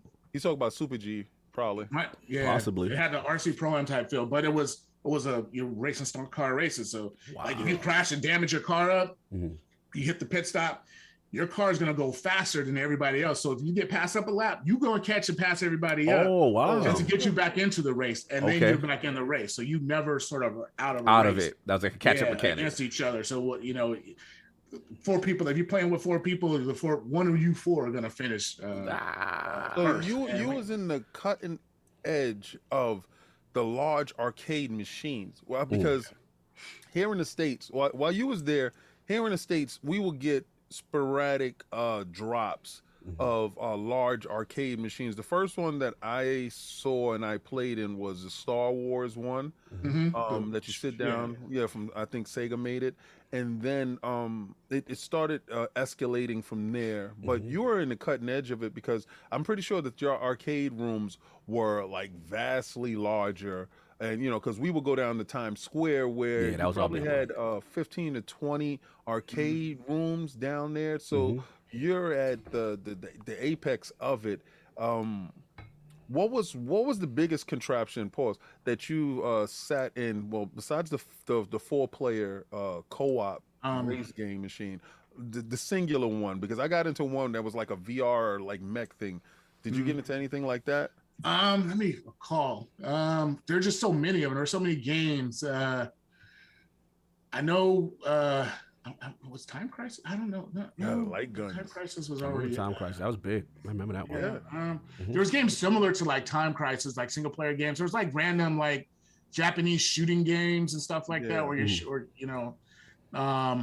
there was the dancing games. That was they were already up on that. Just trying to think. I love. But most of the games I played were fighting games, and the only game I was playing was Street Fighter. The only reason I was playing Street Fighter was I think it's Street Fighter 3 or 4. Talk to us. Is because That's where the competition was at. The best. Highly competitive. Boy, those dudes, man, if you go in there and you beat, like, you're American, yes. you know you're American, you go in there and you beat one of those dudes, they take it as shame. They take it as shame. They do not. They are no, stop cheesing me, bro. Yo, you know, it's funny you say that. I love that you said it because, you know, for me, fighting games are near and dear. And, you know, the Tekken scene, New York City, Chinatown Fair, you know, that was a thing. The arcade competitive scene, right? So I'm just picturing you and you're in Japan, right? And I'm not a Street Fighter guy. Like, Street Fighter is a different skill set. It's zoning, it's the fireball, it's levels to it. I was never good at Street Fighter. I give you guys all the props. Street Fighter fighting game fighters are amazing. But, like, I know how competitive that scene is. So if you're now in Japan, in its hay, the best of the best, and it's something about that gathering, the people around He said, the this arcade. guy, Gene. The guy, you know what I'm saying? I wasn't gonna say it, but Then, like, I was. you know, then you got to think about it from like a lot of that stuff. Their people made it. So right? It's, Yes. like, it's like we made it. It's like, but we beat you at it anyway. And here's the thing, Addict, right? There's reputations on the line because it's a certain air, it's a certain aura of the best player at that arcade, right? Or the top players. And when they come on the sticks and everybody look around like, yeah, such and such is about to get on. You know what I'm saying? So here come Lord Paris, you know what I'm saying? Now, what was the character? Break it down. Oh, I would be Ken just to even make it even worse for him because I'm really sticking this American nonsense in over there. Let's go. He's a military dude, so I could just see. Okay. I could see Paris leaving. It's like I could just hear them in the background, like whispering each other. I wish that America could go home. Oh man! So you picking that kid? Like the first couple of times I would go in there because like after work, you don't want to do anything. You're just hanging out, so I just go hit the arcades and stuff like that. The first couple of times I would go in there, man, they would just demolish me. Right. So I was like, you know what?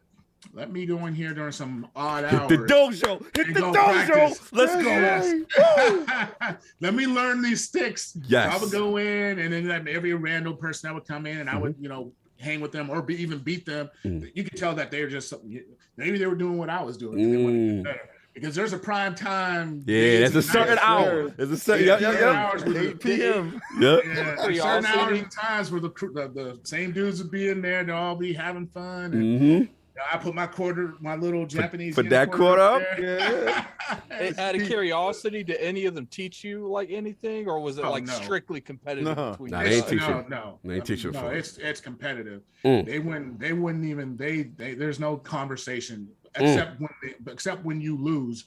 They say something in Japanese, which is probably would say like you suck. So wait. So let's get back to your moment. Let's get back to your moment. Hold on. They would hit you. They would hit you with. We gonna talk smack in a different language. So break down the moment now. So now you're putting in the work, right? You're going in this off hour. Oh man, this is good. You coming back to the arcade now. Now you know you're ready. Your Ken is right. Let's continue. Put down my little quarter, and then the guys was playing, and then I beat the first dude. The first dude I beat him before. Okay. Right? So I beat him. The mini ball. And the next guy came on, but the head dude, the dude that's like, because they send the minions first to test you. That's how they do. The boss don't come out. Yeah. I ran through them all, and then he had his quarter up. He took it off, and he allowed another dude to put it on. He really wanted to test your chin. Yeah. He looked at his man. He wanted, he wanted the side I was on. Yeah. Okay. On the left side. Left side, yo. You know about that left side? Let's go. Because they like, he only win it. Because I go front. True story. You can expose someone in the fighting game community by jumping to the other side. Because some people are so conditioned to the left side and they can't play the other side, and they're not as dominant. But continue. This is great. Continue. Yeah. So so I knew he wanted that side. So I was like, do you want me to switch? We can switch. Oh, you gangster. I beat you on everything. You want that side? Whatever you want. It's like I'm gonna beat you on your game. You want this side? That's fine. So bad. And everybody was looking at him like, "Hey, just play." So he was like, "Oh yeah, this is gonna be easy work." He thought it was gonna be easy work. Oh, he won the first round. He won the first round really quick. I was like, okay. So I just started. I was like, you know what? Who was he using? Who was he using? I was using Ken. He was using Ryu. Okay. Classic. Don't lie, Paris. He used Ryu or he was using Chun-Li. Okay. But he knew that I was beating his dude, so he had to come with his main guy. Right. Don't lie, Paris. You threw that first match to give him too much confidence, so he'll start slacking. I wanted to smoke him undefeated. I wanted to go through him. Yeah, you wanted to go to 3-0. You wanted to go. But here's the thing, Paris. I wanted everything. After the first round loss, was your confidence a little shaken? No, because I went aggressive. Okay. Yeah. I just went after him to try to see how he would. And plus, then I switched sides, right? So I needed to get the kinks worked out. Yeah. Okay. Go ahead. Okay, working it out. Yeah, so the second round, I played defense the whole time. So I was like, you know what? Yeah, I was blocking, and then I was hitting him with petty shots. Like, and then I snuck in one, and I hit him with a combo and threw him and beat him. And he was like, "Oh, dude, he was like, oh, why aren't you?" Yeah, why aren't you fighting? That's kind of what he said. Okay, so let me tell you there's a little story here. Don't cheese me, bro. So over here in the States, while you doing that, over here in the States, when they turtle and you tap them and they turtle, automatic grow. Yes. Like you grab them, toss them, right? So that's over here they call it cheesing. Yeah. And you can't get out of it. So I understand his frustration. Yeah. Continue. Well, I mean, I had to do it that round. I mean, you know, you got to do what you got. It's in the game. You got that's right. And he's done the same. He's done the same thing to people where his power's like this level, and he do defensive. Yeah. You know, and be just blocking because after a certain time, your power ain't gonna decrease on blocks. Yes, right. So the lower your power is, the less time your power go down because you're blocking. So you know, the third round, I was thinking, I was like, oh, I'm going after him. So I went after him. And I beat him, almost perfect him. Man, I was like, yeah! You was everybody was quiet. I was screaming. I grabbed my too high drink. I was like, oh, you typical American, all demonstrative with it. You know what's funny? That dude that you beat. I walked outside. Let me hit it. That dude that you beat probably didn't even hear anything you say. He's just looking at the screen, just in denial that this just happened. He was mad. He was mad. All his friends were mad, and they were like, "No, come back and play." I said, "No, I'm done." He's like, shout out to Paris. You for shout out to Paris. And walking out You took the W. It's like, no, I'm good. I was like, I'll be back next time. Week. You gonna rub this L in your chest. Yes. Have a good night. Have a good night. I'm going to party.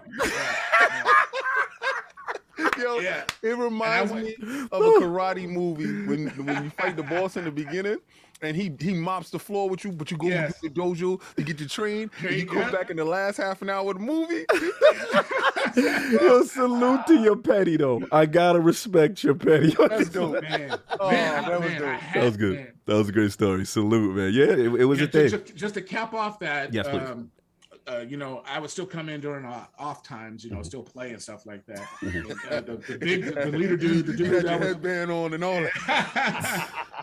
the main guy that would be playing, the guy that was the guy that pretty much owned the arcade. He was the champ, right? Right.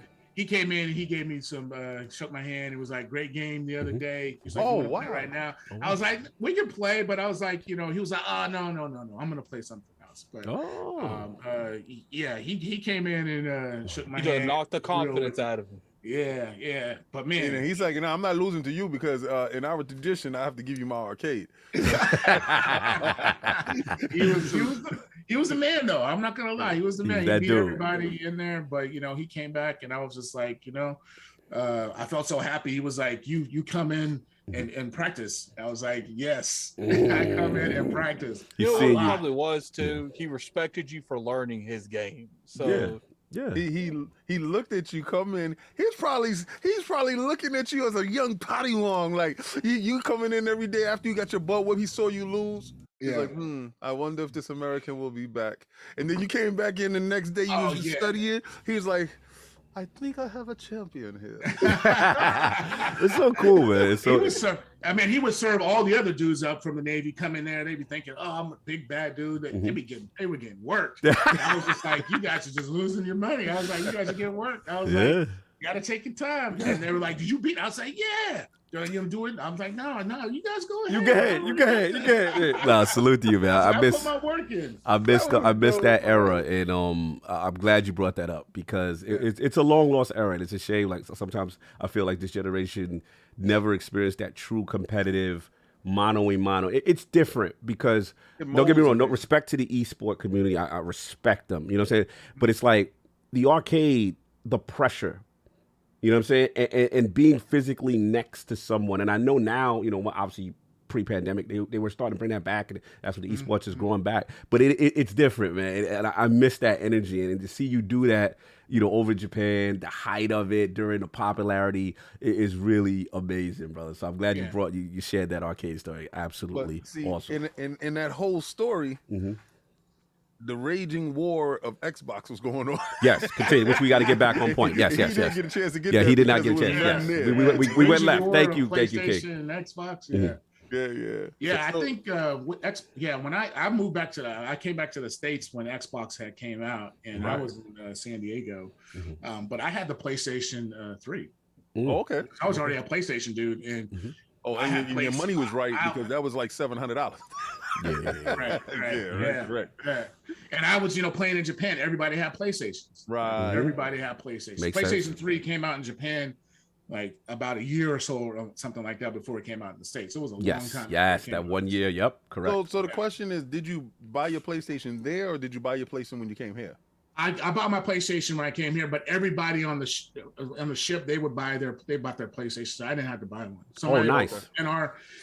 Somebody in our department would buy one and just put it in our, and that'd be the whole unit. That'd be the whole unit. Yep. And then we would just buy games. They were all Japanese games anyway, so we had to, we just buy the games and just play. Yep. Nice. So that's when I came back. That's the first thing I bought. I was about PlayStation 3. So I was like, okay, yeah. So I had the PlayStation, SOCOM. Ooh, that was a wonderful game. Yes, that was it. That was the I game. That SOCOM 1, SOCOM 2, SOCOM 3. Classic. I would be up at 3:00 in the morning, and me and Kaga talk or whatever. We're gonna get on. We're gonna play. And that was the first network game. Yeah. And it was this trench that you would sit in the hallway. I would just sit in the bushes and they would just walk up. Can't get in the bushes. I know you know about it. You know about the long hallway. It was like little spots that you would get your fight to get to these spots, and you try to blow people up to get out of those spots. Throw the grenades, land the mines, protect the bomb. No doubt. Thank you, man. No doubt. Game, so you're in PlayStation. A little more strategy because one death, you got to wait. Yes. There isn't this sort of rapid respawn that you go through now with some of the games. It's like you die. It's like, oh man. They need to bring SOCOM back. There's team killing. So that's automatically on. So you throw that grenade, not knowing where you kill everybody. And kill 2 of your own men. Now you're down to 2. And they're like, bro, you can hear them in your headset. Man, why'd you? They think that your team killing on purpose. So you went through that era. You go through the SOCOMs, whatever. So how did Xbox get into the mix? 3. I'm curious. How did it get into the mix? Yeah. Oh, the Xbox?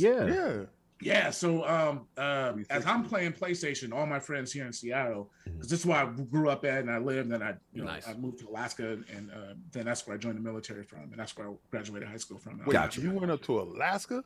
Yeah. Wow. Okay. So at the time. Yeah. Probably close to one of the only black people in Japan. Close to one of the only black people in Alaska. My man, you have been the face of us all over. What is up? Okay, I've always been curious about Alaska. Yeah. Just give me one day of Alaska. Just one day. I know this is detracting, but I've always literally been real curious. Is it as barren as people say? What is it? What is it? There's so you live in Anchorage. Anchorage is a city, so it's a city just like anywhere else. Downtown. Wow. Downtown's not that big. It's small. Yeah. People, you got bars and just everyday life is the same. It's just during the wintertime, it's snow. I'm sure it snows in New York, so it's just a different level. It's a different level of cold and snow. Wait. See, because I think, all right, this is how ignorant I am, right? I'm thinking it's snow all the time. Oh no. Oh, okay. That's the North Pole. Once you get into the North Pole, the northern part of Alaska, like the North Pole area, Yeah, I think we generalized the entire Alaska is that. Listen, I mean this is my curiosity to it. Yeah. So you like Alaska. Yeah, they have the summer. Thinking, the summers out there are wild because the time differences changes where like you be 11 o'clock at night and it still be light outside. Right. Yeah, so time just fly by. You're out there having fun with your friends and doing stuff, and you be like, "It's 11." I gotta go to bed. No doubt. Let's get back and check. So okay. Right, or like you go out to a club or something like that. It's 11 and you come outside. It's 2 a.m. and it's light. It's like light. The sun 2 a.m. The sun's back up again. You're like, that's man. I gotta sleep. No, Alaska was fun. I met a lot of good people up there. A lot of friends. Still, communicate with a lot of people up there. Try to go up there every once in a while and visit. So it's a good place. Good place to raise kids if you have kids. If you're looking for something to just sort of just relax and chill out. Salute. Yeah. So you come great back. Sightseeing. If you ever get an opportunity, go up there. You can do some fishing. Fishing is always good. So just see that now. That's definitely a thought because my whole thought of Alaska was polar bears, snow all the time, igloos. And I know that's probably an ignorant thought, but this is what I've been shown. Four Havoc is dying. He said, "Y'all killing me. I'm a black dude in Alaska right now, and that's he's the Japan, and I'm gaming. Come on, he killing us. We got to get back on track. I could just see King out there making an igloo right now. I'm done. Moving on. We got to refocus. Time. We got to get this interview back on track. So look, we got that. The thing is that we're leading back now to Xbox. You said you come back home in the PlayStation ecosystem, and then now Washington. All my friends are playing Xbox. They all got Xbox 360s, and they're like, "Oh man, you should come play." And once we played some of the multiplayer games like 2K, actually NBA Live and 2K and stuff like that, we were playing the basketball games. And we play on Xbox because that's all they had, and that's where I would go to play. Okay. When they would come over, I would just have SOCOM. I got you. Yeah, that's it, right? And then they would play. We play Madden. I was like, oh man, I gotta remember all these buttons. They're like, why don't you just go buy an Xbox? And I was like, no, I'm not buying an Xbox yet. I love it. No, you already has been indoctrinated to the Japanese culture. Let's go. Let's go. Yeah, I was like, no, not yet. I'm gonna get one. And they're like, come on, man, you gotta play Halo. And once we started playing Halo, I was hooked. I was like, shout out to the goat. That's it. So instead of just buying just any old normal Xbox that you could buy at the store, I went and bought the Gears of War online. I think it was on Amazon. I found one as I was looking to buy one, and it was the RTD2. Oh, the Star Wars one. Remember that one? Yes. Yeah, and when you press the button, it's that one. Yeah. That's the first Xbox I bought. Yeah, so I didn't have the OG Xbox. What is the Xbox One? Yeah, so you had 360. Oh, okay, got you. Okay, yeah. So I didn't buy the OG Xbox. I got the 360. That's any Red Ring of Death? Yes. He was honest. I went through the whole 360 generation with not one Ring of Death. Wow. Oh my gosh. You lucked out. You definitely lucked out. Now, the RTD2 one never experienced Ring of Death, but my friends, their Xboxes got Ring of Death. But we figured out, we watched some YouTube videos, wrap it up in a blanket, the whole thing, and got it to work. And it came back on. We're like, hey, here we go. There was one time we went cover. Microsoft actually repaired his and sent it back, and then like a couple months later, got Ring of Death, and then we just went back to the towel thing. The ones I had, I didn't experience it. That's what's up. So you lucked out. You lucked out for the most. So from that point on, you're now in the Xbox ecosystem. Halo brings you in, that kind of stuff. Obviously this is already Xbox Live, heavy in the Xbox Live. 360 is hitting its stride. Were you also attracted to like Gears of War? What were the other titles on the 360 that once you started opening yourself up to the platform? Because you were a PlayStation guy at one point, what made you appreciate 360? So it was Halo. I'm just gonna say it was Halo. Yes. Yeah, it was Halo. Then it was Gears. And then there was some of the other party games were, you know, cross-platform games, Madden, 2K. So all those, like the Madden games, I still was heavy on those. So me too. I just was like, okay, well, I can still play Madden. I can still do all the things I want to do. Yeah. But the cool thing with it for me was like my email address, all that stuff was attached to my account. So I could get all that stuff, email, all that stuff. And it was easy for me to port all that stuff over. It's easy for me to operate within the Microsoft ecosystem. All my Outlook and all that stuff was, it just was easy for me. So, and it just started making more sense. And then I started just playing more Xbox games and less PlayStation games. And then I think what happened, Sony had got hacked back then. Sony had got hacked. And when they got hacked, I was like, I don't even know what to do anymore, right? And then I was kind of upset that what they did to SOCOM, they killed the shut down the studio, and they made SOCOM 4, and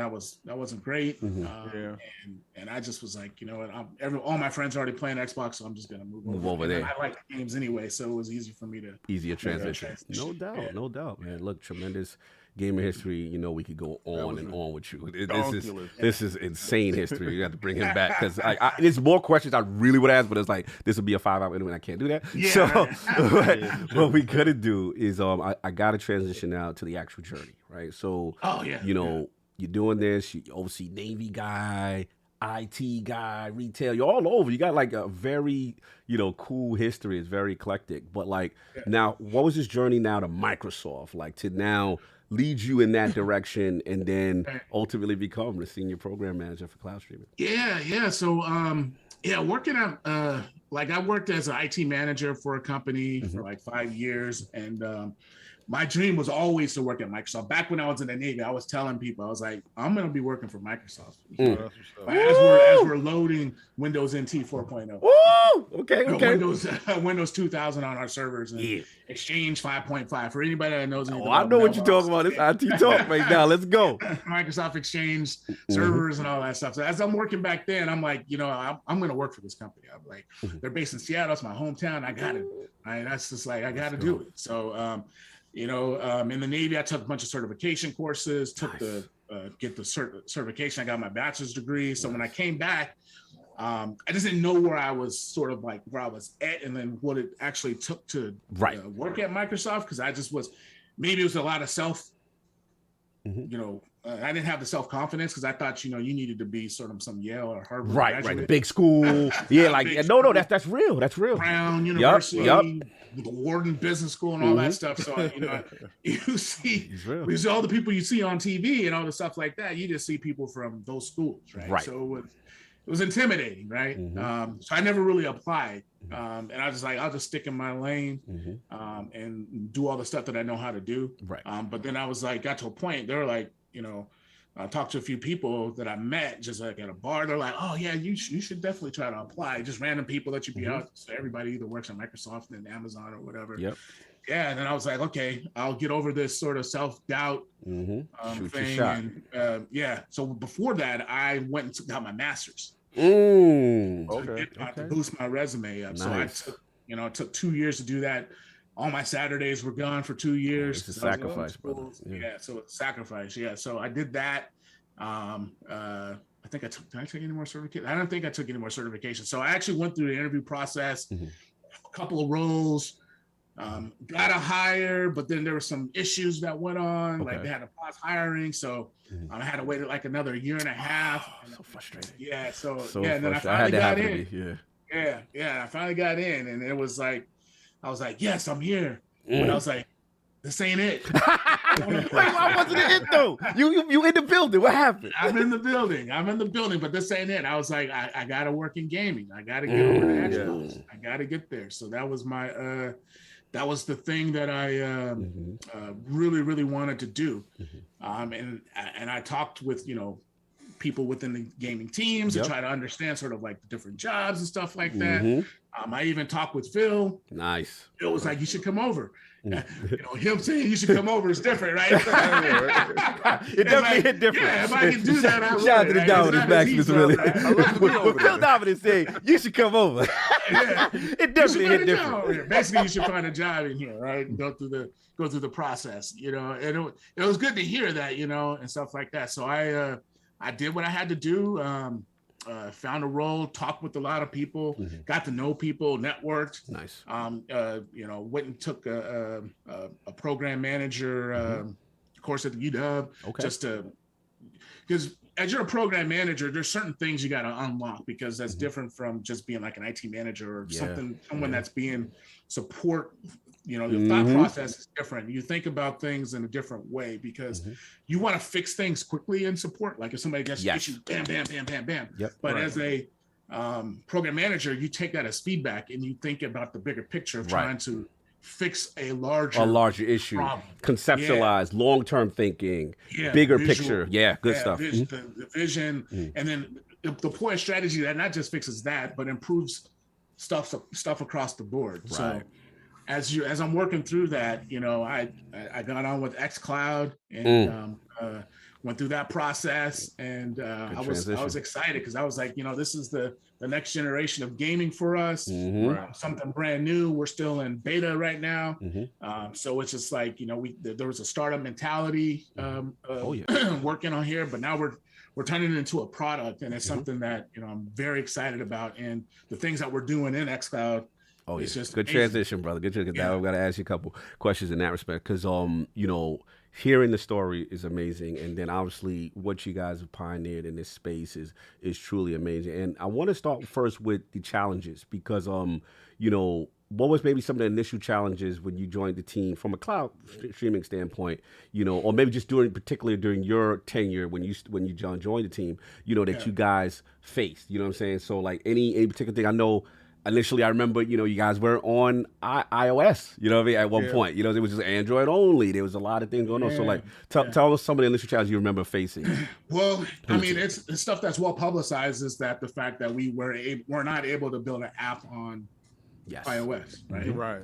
Apple blocked us from doing that. Yeah, that's a huge market as well. Yeah.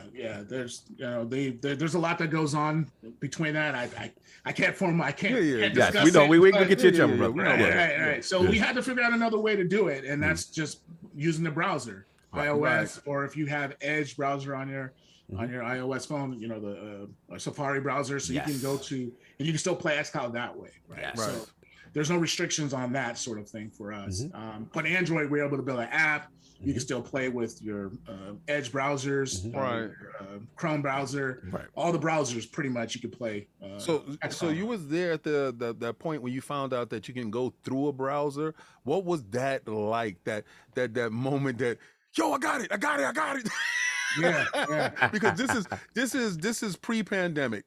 This is probably when y'all in offices around each other, and something can happen really quickly. It's not like now. Something happens and you gotta call, and I got a Zoom meet and gotta schedule this. But now y'all are in the office. You can hear somebody screaming down the hall. Yeah. Yeah, but when we launched that, it was when we made the official launch. It was during the pandemic. Oh, yeah. When we made the launch on browser, it was during the pandemic. Yeah, that sounds about right. Wow. That definitely does sound about right. Yeah, because I'm remembering when we was in FanFest and we got a chance to see the stuff. That was like pre-pandemic. That was pre-pandemic. Yeah, when we met, we were initially beta. Yeah, because you guys were in beta. Shout out to the great Bill Stillwell. We went to E3, and at that point, it was like I said, it was phone, and you had a data center in like San Francisco or something, or Azure. And then it was like, we were like, wow. And we're playing it. We're like, yo, there's like no latency. This feels like Halo 5 straight up. Like it was pretty amazing. So, that's right. It sounds about probably when you guys launched probably the pandemic. That's crazy. So you got that.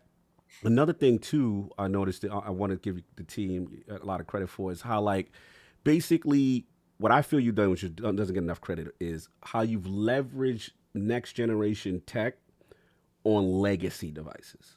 So, for example, we right now Series X, Series S, and there's some next generation titles. But then, like, for example, let's be real. Microsoft Flight Simulator is not going to run on the OG Xbox One. Like, Xbox One, like, it was not designed for that. So, like, why was that so important to the vision of xCloud? Oh my gosh. Like, Phil has basically stated, like, being able to run and play legacy games and have them stand on their own, right? Right. Just people love to go back and play their old school games. I do. I mean, I and just to be able to play it on the systems I have, like the Series X, go back and play some of the old school games, and vice versa. Like, if you have an Xbox One, you can play Flight Sim. Yeah, that's crazy. Cloud, crazy. Right? And it's awesome. Like, Flight Sim don't even run on most computers. Right. Like, the most epic thing right now for Flight Sim for me is like my wife's dad. He's a big Flight Sim fan. Yeah. Right. He played it on his previous computer, but he had got a new computer, and the Flight Sim wasn't compatible with it, so he couldn't play. And I'm working on the new Flight Sim for cloud, so I couldn't say anything, but I'm like, just hold on. You get the beans just yet. I was like, because he was thinking about trying to buy a console, but I was like, yeah, if you buy a console, you got to go. I was like, just we'll work through it. So I never brought it back up, and I was like, hey, guess what? When we launched a couple months ago, I was like, that's what you can do.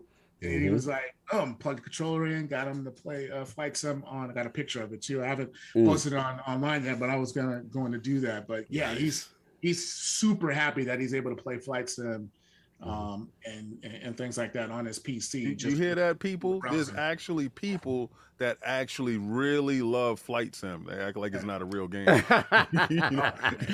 pay that over. But Flight Sim is huge. Flight Sim is huge. Yes, it is. Yeah, it is. It is. And it's very impressive. Like you said, to be able to play, like I said, on legacy tech and consoles that, maybe couldn't physically be able to handle that from a hardware perspective. Let me ask Paris a question. Go for it. Because my first thing, as soon as I got a chance to, play Flight Sim, the first thing I did was fly over the projects I grew up in. And I was like, oh, sweat. It really looked like it. Cloud tech. And then next I went to Egypt. Where was the first place that you went to? What I did was on the new Flight Sim, right? It was Flight Sim. I just did a flight to LA, right? So I just flew out from Seattle to LA. Yeah. And one of the crazy things about how high def, like what the best thing, one of the best things about it is the visuals, right? So you're flying, and remember all those California wildfires? Yeah, they actually had that in the game. Like, you could see the fire trail in the game. I was like, this is amazing. Yeah, I was like, that's kind of this is wild. It is one of those moments where you do realize it is. The term back then, it was kind of funny. We had it. It's like, remember people say the power of the cloud. I was kind of the running joke against y'all. Let's be real. But it's one of those games where it's the perfect marriage of the technology and you seeing it come to life, right? You're like, wow, this could not be possible, right?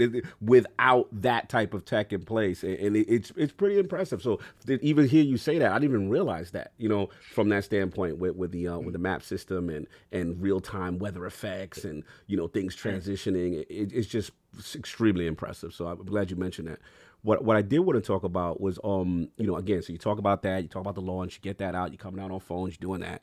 But like, one thing I know initially, and I felt your competitor did have over you at the time, was the full browser integration as far as like Stadia. Like, Stadia came out, and I'm a techie, so I had to try it. I had to see what was going on. I'm like, man, this is impressive, And at the time, xCloud was limited just to phone at the time. So talk about now that transition where now Xbox game streaming, Microsoft Edge browser, like, how big was that for the team? It was huge. It was always part of our strategy, right? So it was huge to see it and then see the success of it. Like, we're seeing a lot of success from it. So just giving people the opportunity to play games through browser. You can stream on your consoles through cloud gaming, and it's just like, once we launched that, it was like it just opened up so many doors for people to be able to play games, and that's sort of just the bottom line, man. I just want to work to give people all the opportunity to play as many games as they want to, anywhere they want to, right? Phone, tablet, TV, okay. computer, I'll wait for that TV. refrigerator. It doesn't matter. Whatever you want to have, wherever you want to. See, people joke about the refrigerator though, but actually, the TVs on the refrigerator, you can actually play like little games on. Yeah. I think I saw on a video somebody hooked up something and they were able to play. I think xCloud on their TV, on their fridge. Good at it. So, I don't think people realize like how important. Like I get it, us old-fashioned gamers, when we hear like streaming games, we're just like, oh, I don't want to do that. Now, first off, like you might think that now, it's just like the thing like 10 years ago, we had a completely different mindset for digital only games. Like, sooner or later, you're going to start breaking those walls down. And I think people need to realize that's happening sooner rather than later. I'm not going to say it's going to happen like next year, but it's going to be a part where, cloud streaming may not be 1-to-1, but it's going to be as close as you possibly can get to it. And it's just like, look, like there's a lot of countries in the world that don't even play consoles like that. Like they need that mobile aspect to even have a foot in those countries. It's huge. And to see, like I said, like how things are advancing, how the tech is advancing is pretty impressive. What I do want to ask you too, in reference to that, was Azure is the huge backbone for you guys, right? And we know, I remember speaking to King and we were like, wow, this is impressive. And these are like Xbox One S server blades or something, at the time.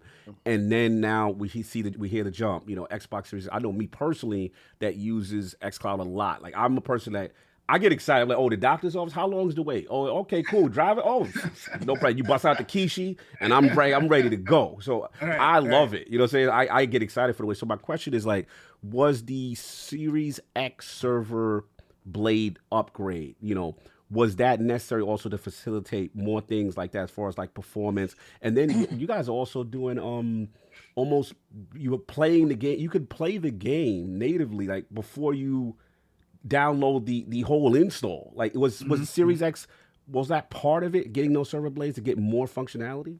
Oh yeah. Some of these games and titles are really, we want to provide the best performance and reduce latency. So those are definitely things that we want to do to make sure that we're accomplishing those goals for the players. Just thinking through it, we've come a long way to get there. We're not done yet. That's the cool thing about it. So it's like, we're continuing to grow and learn based off the gameplay and based off the feedback that we get from our gamers. So we're taking all that information in, and then we're just like, so one thing, everybody, I think there's 556 people watching now. Hey, if you got feedback on xCloud or anything Xbox, let's go. Please provide it, because if that helps us solve problems, that helps us, you may have an idea. If you have an idea about something, throw it in there. Don't hesitate. How can they do that, Lord Paris? Like, do they have to hold down the Xbox button? You can hold down to start. Yeah, okay, we hold it down and then we hit report. That's how we do it? Yeah. There you go. Okay, I just want to make sure, because some people ain't clear. Because I'm just for the record, I'm like leader in achievements on the inside of the program. That's me. I'm the guy at the top of everybody's scoreboard. Okay. He's that guy. He's that guy. Hold the start button and report problem. Exactly. And on the phone, browsers. Yes, report problem, y'all. You already know what it is. Report problem. Give us your feedback. Give us some actionable feedback. Constructive feedback, please. Well, when I get to this sucks, I'm like, so what sucks? Is it what sucks about it? The game? Is it the controller? Be specific. Shout out. Is it the font we use to give us the info? Shout out to if you give me something like the latency sucks, there we go. Okay, exactly. And then with that information, you would be able to pull where they're from and what type of environment they're on. And trying to figure out what's going on, if it's a game problem, if there's an actual bug, if there's server problem. Good call. That must have been a very hard choice in upgrading the server blades, knowing that stock is going to come away from the actual initial stock that's going to reach the crowd.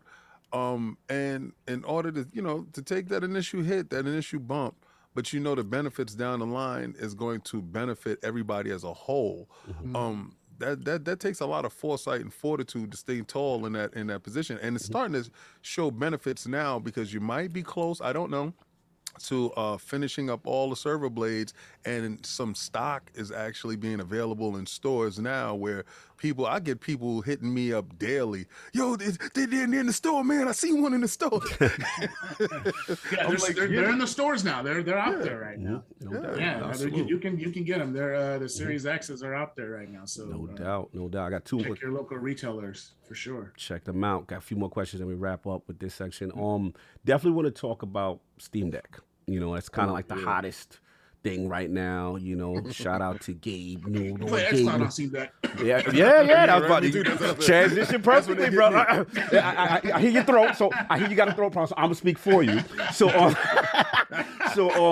like what was pretty cool is just to see Gabe. Shout out to Lord Gabe Newell talk about it, and then I'll see Phil talking about wanting to work together, right, and wanting to try to get xCloud streaming, game streaming on the device. And obviously there's a document right now on Xbox as far as how to implement it. Shout out to my man DJ Oros was in the chat. He has a Steam Deck. I'm not fortunate to have a Steam Deck yet, but I asked him like how I canceled mine. Yeah.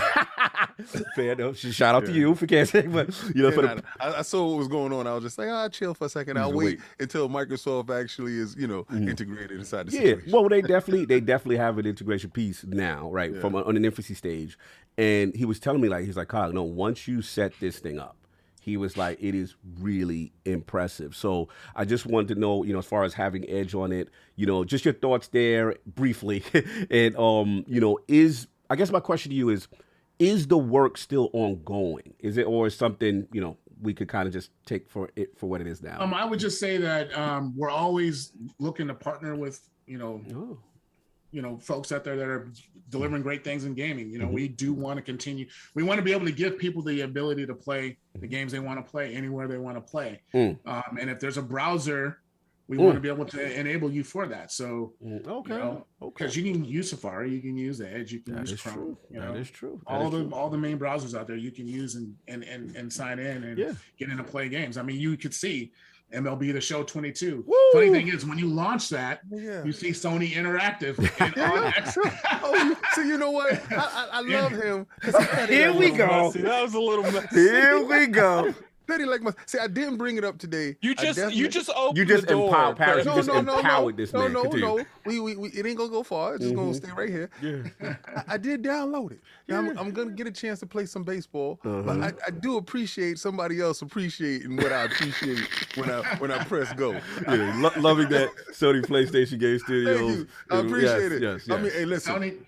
We know his pedigree. He was out there in Japan when it was happening, so we know his pedigree. Go ahead, Paris. The funny thing is that when you see that Sony Interactive Studios, when you launch the show, I launched it in the cloud. I launched it, I haven't downloaded it yet. I just play it on.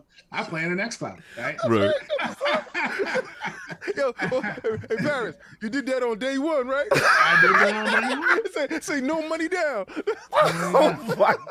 So if you're a Game Pass subscriber, you can play MLB 22 the show for free. If you are a Game Pass subscriber, you can play the show. This has got right now. Day and date. Yes. That's right. Yeah, it's a fantastic Very title impressive. on game streaming. That's an incredible baseball game. That's for sure, guys. The home run derby is awesome. Yes. That's right. That's right. You can experience that in the cloud today. You can experience that in the cloud today. Yes, today. Live, yes. Day and date. We understand. Power of the cloud. Remember that? Power of the cloud. Right now. Okay, we got other questions. Well, we got another question. We got to Listen, move that on. wasn't me. You say in the cloud, right? In the cloud. Paris. In the cloud. Remember, y'all said the cloud didn't work, but it's working right now. I can't with y'all. Anyway, moving on. I did want to ask, from a skeptic perspective, because there's still a lot of people that be like, look, man, that cloud streaming, man, I'm not, and you know how guys are. Like, a lot of gamers, you don't listen, man, gamers are resistant to change. You know what I'm saying? Like, I don't believe in it. I'm never going to play my games like that. And, I just wanted to ask Lord Paris, how difficult the challenge is to kind of innovate a future that technically one does not exist, right? Then you got two gamers who are so extremely skeptical, And I speak for myself. Like I'm a person who had Netflix back in the day when they used to mail you the disc. Right. Remember the disc? I mean, yeah. Right. Yeah. You get the disc. Right. Right. And now look at me. Right. I there's it's over. So like what do you think needs to happen? Because you talk about that PM background, the vision. Well, I mean, yeah. If you think about it, if you think about the vision and strategy, like cloud gaming may not be for everybody, right? And that's a fact, right? People in the United States are more affluent than other people across the globe. It's just a fact, right? You have a lot of people that have the ability to get consoles and they're used to a certain speed and certain graphic content and all that other stuff, right? But they're not putting themselves in the shoes of someone that can't afford a console and things like that in a country where the tariffs are maybe too high for them to buy one. Yes. Right. And how do they get to be able to play games? Right? If they have a good internet connection and they can't afford a console, what's another way for them to play games? The cloud, right? And that's maybe the only way they can experience. Some people don't even. There's a lot of places in the world today they may not even have cell phones, right? Still, right? Yeah. Just imagine like just growing up knowing that you don't there's people out there that don't have a cell phone. Good point. Like the cell phone is like the basic needs for people. You better communicate, you better talk. There's people in the world that don't even have that opportunity, right? There's people that have cell phones and have, steady internet. They don't have the money to buy consoles, right? And things like that. And their infrastructure may be to a point in the world where it's good enough to do cloud gaming, right? So that's the perspective that I look at it from. It's like, if somebody's out there talking negative about it, I'm like, okay, well, I mean, go to a country where you don't have a console. You don't play games. Good right? point. How are you going to play them? You're going to play them through Steam. You're going to play them, hopefully through xCloud, right? So those are the things that we want to be able to provide gamers to be able to play across the globe. This isn't just about the United States. This is about the world. Exactly. I think the issue is unite everybody together. I think the issue is a lot of people are just closed-minded when it comes to situations that doesn't revolve around them. Right. So, it's like I said, there's certain countries that sure they can have a console there and they sell consoles there, but the culture has moved away from consoles. And I don't think people think the American culture is everywhere. It's not. No, it's a good point. But what Lord Paris said that I really appreciate was that one thing I like as far as your guys' approach is it's not, okay, we're going to lock you into this is the only way you can game. Yeah. Right? And what's cool is it's an option. You've always stressed that. It's been an option. I think the mistake your competitors have made was say, no, this is it. This is only you doing this. And also, and combined with that, then you have this amazing service in Game Pass, right? So it's like you got this amazing library for just being a part of it. You know what I mean? Kind of thing. And I think that approach is cool. The question I did want to ask, though, from a future thinking standpoint, though, do you think it's more from a more adoption rate? Do you think does 5G need to hit? Do you think, maybe TV, USB stick, with the app on the TV, more server farms, or a combination of all these things I would say a combination of all those things need to happen for us to be able to reach the gamers that we want to reach, right? So as I don't know if people or look at what's going on in the world, you look at infrastructures in South America and what they're doing to get to 5G. Right. We're paying attention to that type of stuff, right? Those are the things that we have to watch out for, because as countries invest in their infrastructure, they're building for 5G to get people to be able to communicate with others across the country, across their country, right? And we're looking forward to that, because that basically enables us to be able to come in and say, hey, guess what? You can play xCloud there too. So yeah, all that stuff is in conjunction of us reaching those gamers. Partnerships through telcos and stuff like that. So you got the SK Telcom one, I believe. That was huge. And on a device level, I remember the Samsung, seeing that kind of deal. LG. There's a lot of partnerships in place. So you've seen some of those things that we've been fortunate enough to be able to do. As countries build their infrastructures and as we able to improve there's a lot of work we still need to do, right? We need to improve our latency. We need to improve how fast the games are. We need to be able to get more titles into on the cloud, right? Please get Tekken back. I miss it. What I've noticed is the fact that two pluses that's in your favor. The fact that there's no additional cost that goes inside Game Pass and is included inside Game Pass. And I think that's huge because a lot of other companies charge for this actual service.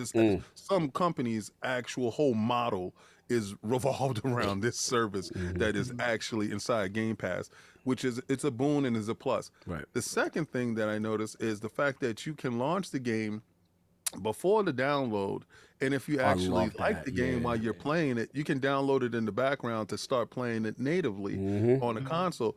And that part right there saves so much memory, saves so much time. It saves a lot of like installing, waiting. Hard drive space is it's at a premium, and you guys have definitely nailed that in that aspect. And I love that. I love to see the little cloud icon next to the install, right? When you go to the store, and the thing too is, I really appreciate.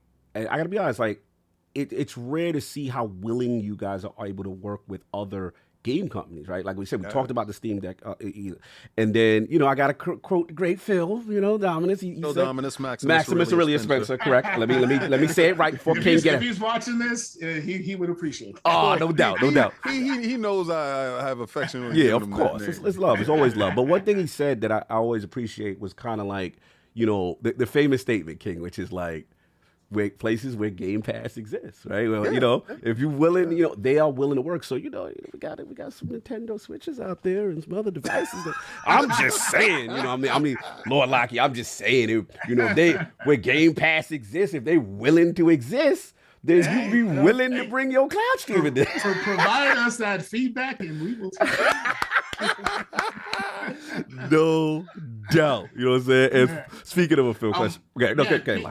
Yeah, I was gonna say, King. There was one thing you were talking about as far as like the ability to play games before you download them. Yeah, like there was times like where people wouldn't play indie titles, right? Yeah, because you got a 10 gig download, you're out of space. I'm not gonna download this 3 gigs and then uninstall it, because I need it for my big games, right? Yep. But now I can go in and play indie titles and just run through them and play them. Right? I played more indie titles than I have on xCloud than I ever have in my life. Yes. Like games I never had even thought of playing. But I probably would have been curious about them, but I just was like, oh no, I don't have space or whatever. But now I have the cloud. I've ran through cloud games and beat them start to finish. Easy. And I think the marketing, not even downloads. Yes. I think the marketing behind that whole thought process is genius. Yeah. Like shout out to Greenie and the team. When you put find your next best game. Yes. Right. That offers the ability to just we call it a buffet. So when you're on that buffet line, you may not ever wanted to spend money on it, but you're like, I'm here. I might get this crab cakes. Let me try that. And the ability to try and just keep going. I find your next great game. I thought that was absolutely genius because I actually go inside Game Pass and I look for like Wild West. Never thought. Yeah. Never thought. Tunic. And I'm like, this is hot. All right, shout out to ACG. Oh, ACG going wild in there. I see you going crazy over there. Salute to Miles Dompier, Windows Central in there. We see a lot of people in there showing love I saw to Lord Paris Lockhart. Review. Oh, there we go. Wild Get West. the super chat. Yeah. Get the super chat going. Yeah, he's You out have of to control queue up the super chat soon. It is getting crazy. I saw his video on Wild West, and I didn't know it was in Game Pass. Then I saw it, I was like, oh snap! And I tried it. I was like, yeah, he's spot on as always. But it's this ability to try these games. I've never played this much games in my life, and I'm a true gamer from the beginning. Yeah. You guys are doing something phenomenal there. Yeah. And I'm glad that we're able to give you your roses today in that regard because it's from the inception of it, it was a lot of skepticism with it. But every day, I'm pretty sure that you turn people into believers, which is incredible by tearing down barriers of entry, and that's great. Absolutely. Yeah, it's by community, man. It's by having people like yourselves going out there and spreading the word, and also just playing games with folks and giving sharing the fact that hey, we can all be a community and play and accomplish these titles that we never even would have even thought of playing before because we just didn't have space or something like that. I think I think when it comes to the community in general, people forget why we're here in the first place. You know what I'm saying? Like, it's like if you don't like something, if you like something, it's like it's all about the games, and like in the center, it's the games. Yeah, no, it's always about the games, and like you said, the mission, getting games on a device you want, where you want to play it, how you want to play it, and the inclusivity of it. Right, that's what makes it really cool. There's no the entry. They're bringing down the barriers to entry, and you love to see it. So yeah, salute to you guys on that. It's been fantastic. 2 quick fun questions that we wrap up because I didn't know we were gonna have this much fun. So apologies on the time. I kind of did. Yeah, I didn't realize that he looked like Mr. High. Yeah, I was like, oh, this is gonna be an episode. Man, I already know. But fun questions. So since your passion for Destiny is very strong, like the Lord's, I need to know, because I see y'all play very often, who got who into Destiny first, you or Lord Phil Dominus Maximus Aurelius? Yes, I need to know this. I think we probably been playing at the same time. So he had started Destiny 1 and I was playing Destiny 1, but we never really played together. Right. Destiny 1. And then at the end of Destiny 1, we started playing, and then we hooked up in Destiny 2.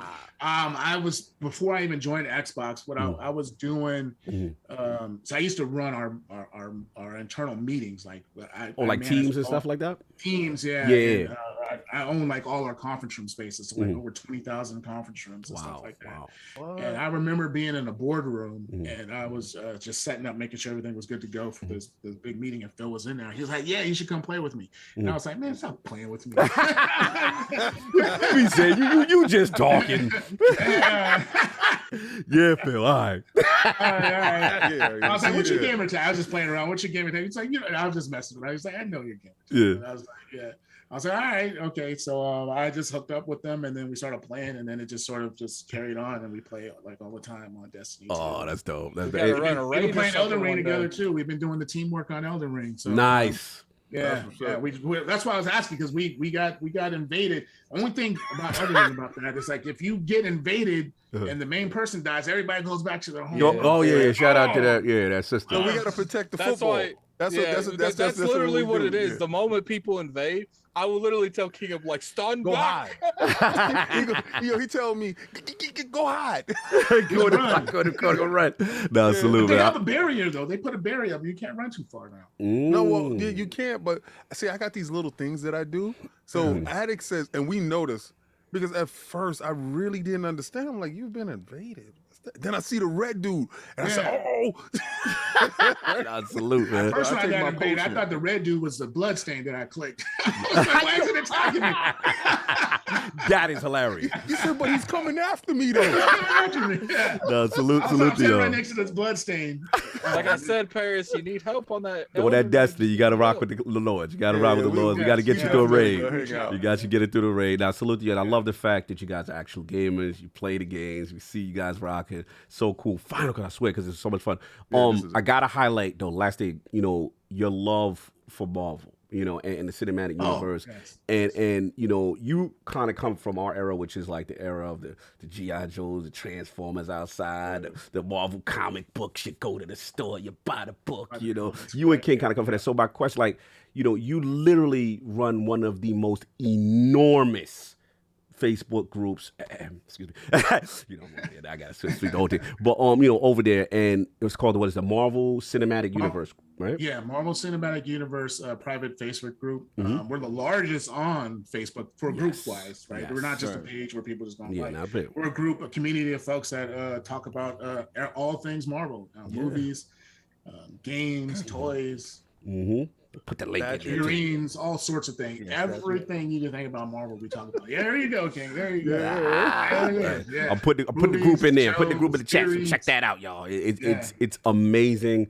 Very positive community. Respectful, the passion. Actors in there from the. I got to check. Wait, hold on. We ain't gonna just gloss over what actors. What? Okay, Robert Downey might be in there.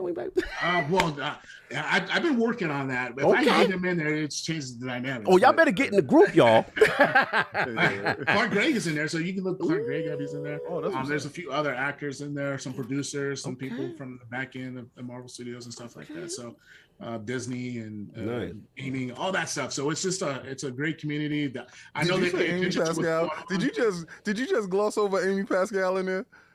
Oh no. Oh, okay. I thought you said Amy. I said Clark. I said Clark Gregg. He's in there. Okay. Clark Gregg. Shout out to yeah, salute. And then Jonas shooting his shot with Xbox Kennedy Marvel game. We gonna get to these super chats. I know. Trust me. I want my hashtag just one too. I want that. Hey, you know what? I've been dying for a Marvel game too. Yeah. So you're not the only one. Oh, okay. Go. You fighting a good fight in the building? Yeah, I'm fighting that good fight. I don't know if my boss is watching. I don't know if she's watching. But Catherine, let's try to get him. Yeah, Catherine, if you're listening, I'm the leader of the hashtag Just One movement, and I feel that it would be awesome if Xbox had a superhero game, third-party cinematic experience type game that whether it be Black Panther. I'm a fan there's a lot of people out there. Who you want, King? I'm a fan of No. Oh no, we're not listening to you. This is my segment. So this is my segment. You had your. I'm gonna let you rock. The reason why I say no. That's your business. Let me finish. Catherine, make it happen. Make it happen. Hashtag Just One Marvel Cinematic Game. Third person narrative experience. It's gonna sell like hotcakes, and if it's a Game Pass, it's over. Continue. Yeah. I had to shoot my shot. I'm sorry. Okay. I don't want an MCU Marvel game. Okay, what you want? I want a Marvel game. Okay. Right? Okay. And there's a reason behind it, right? Mm-hmm.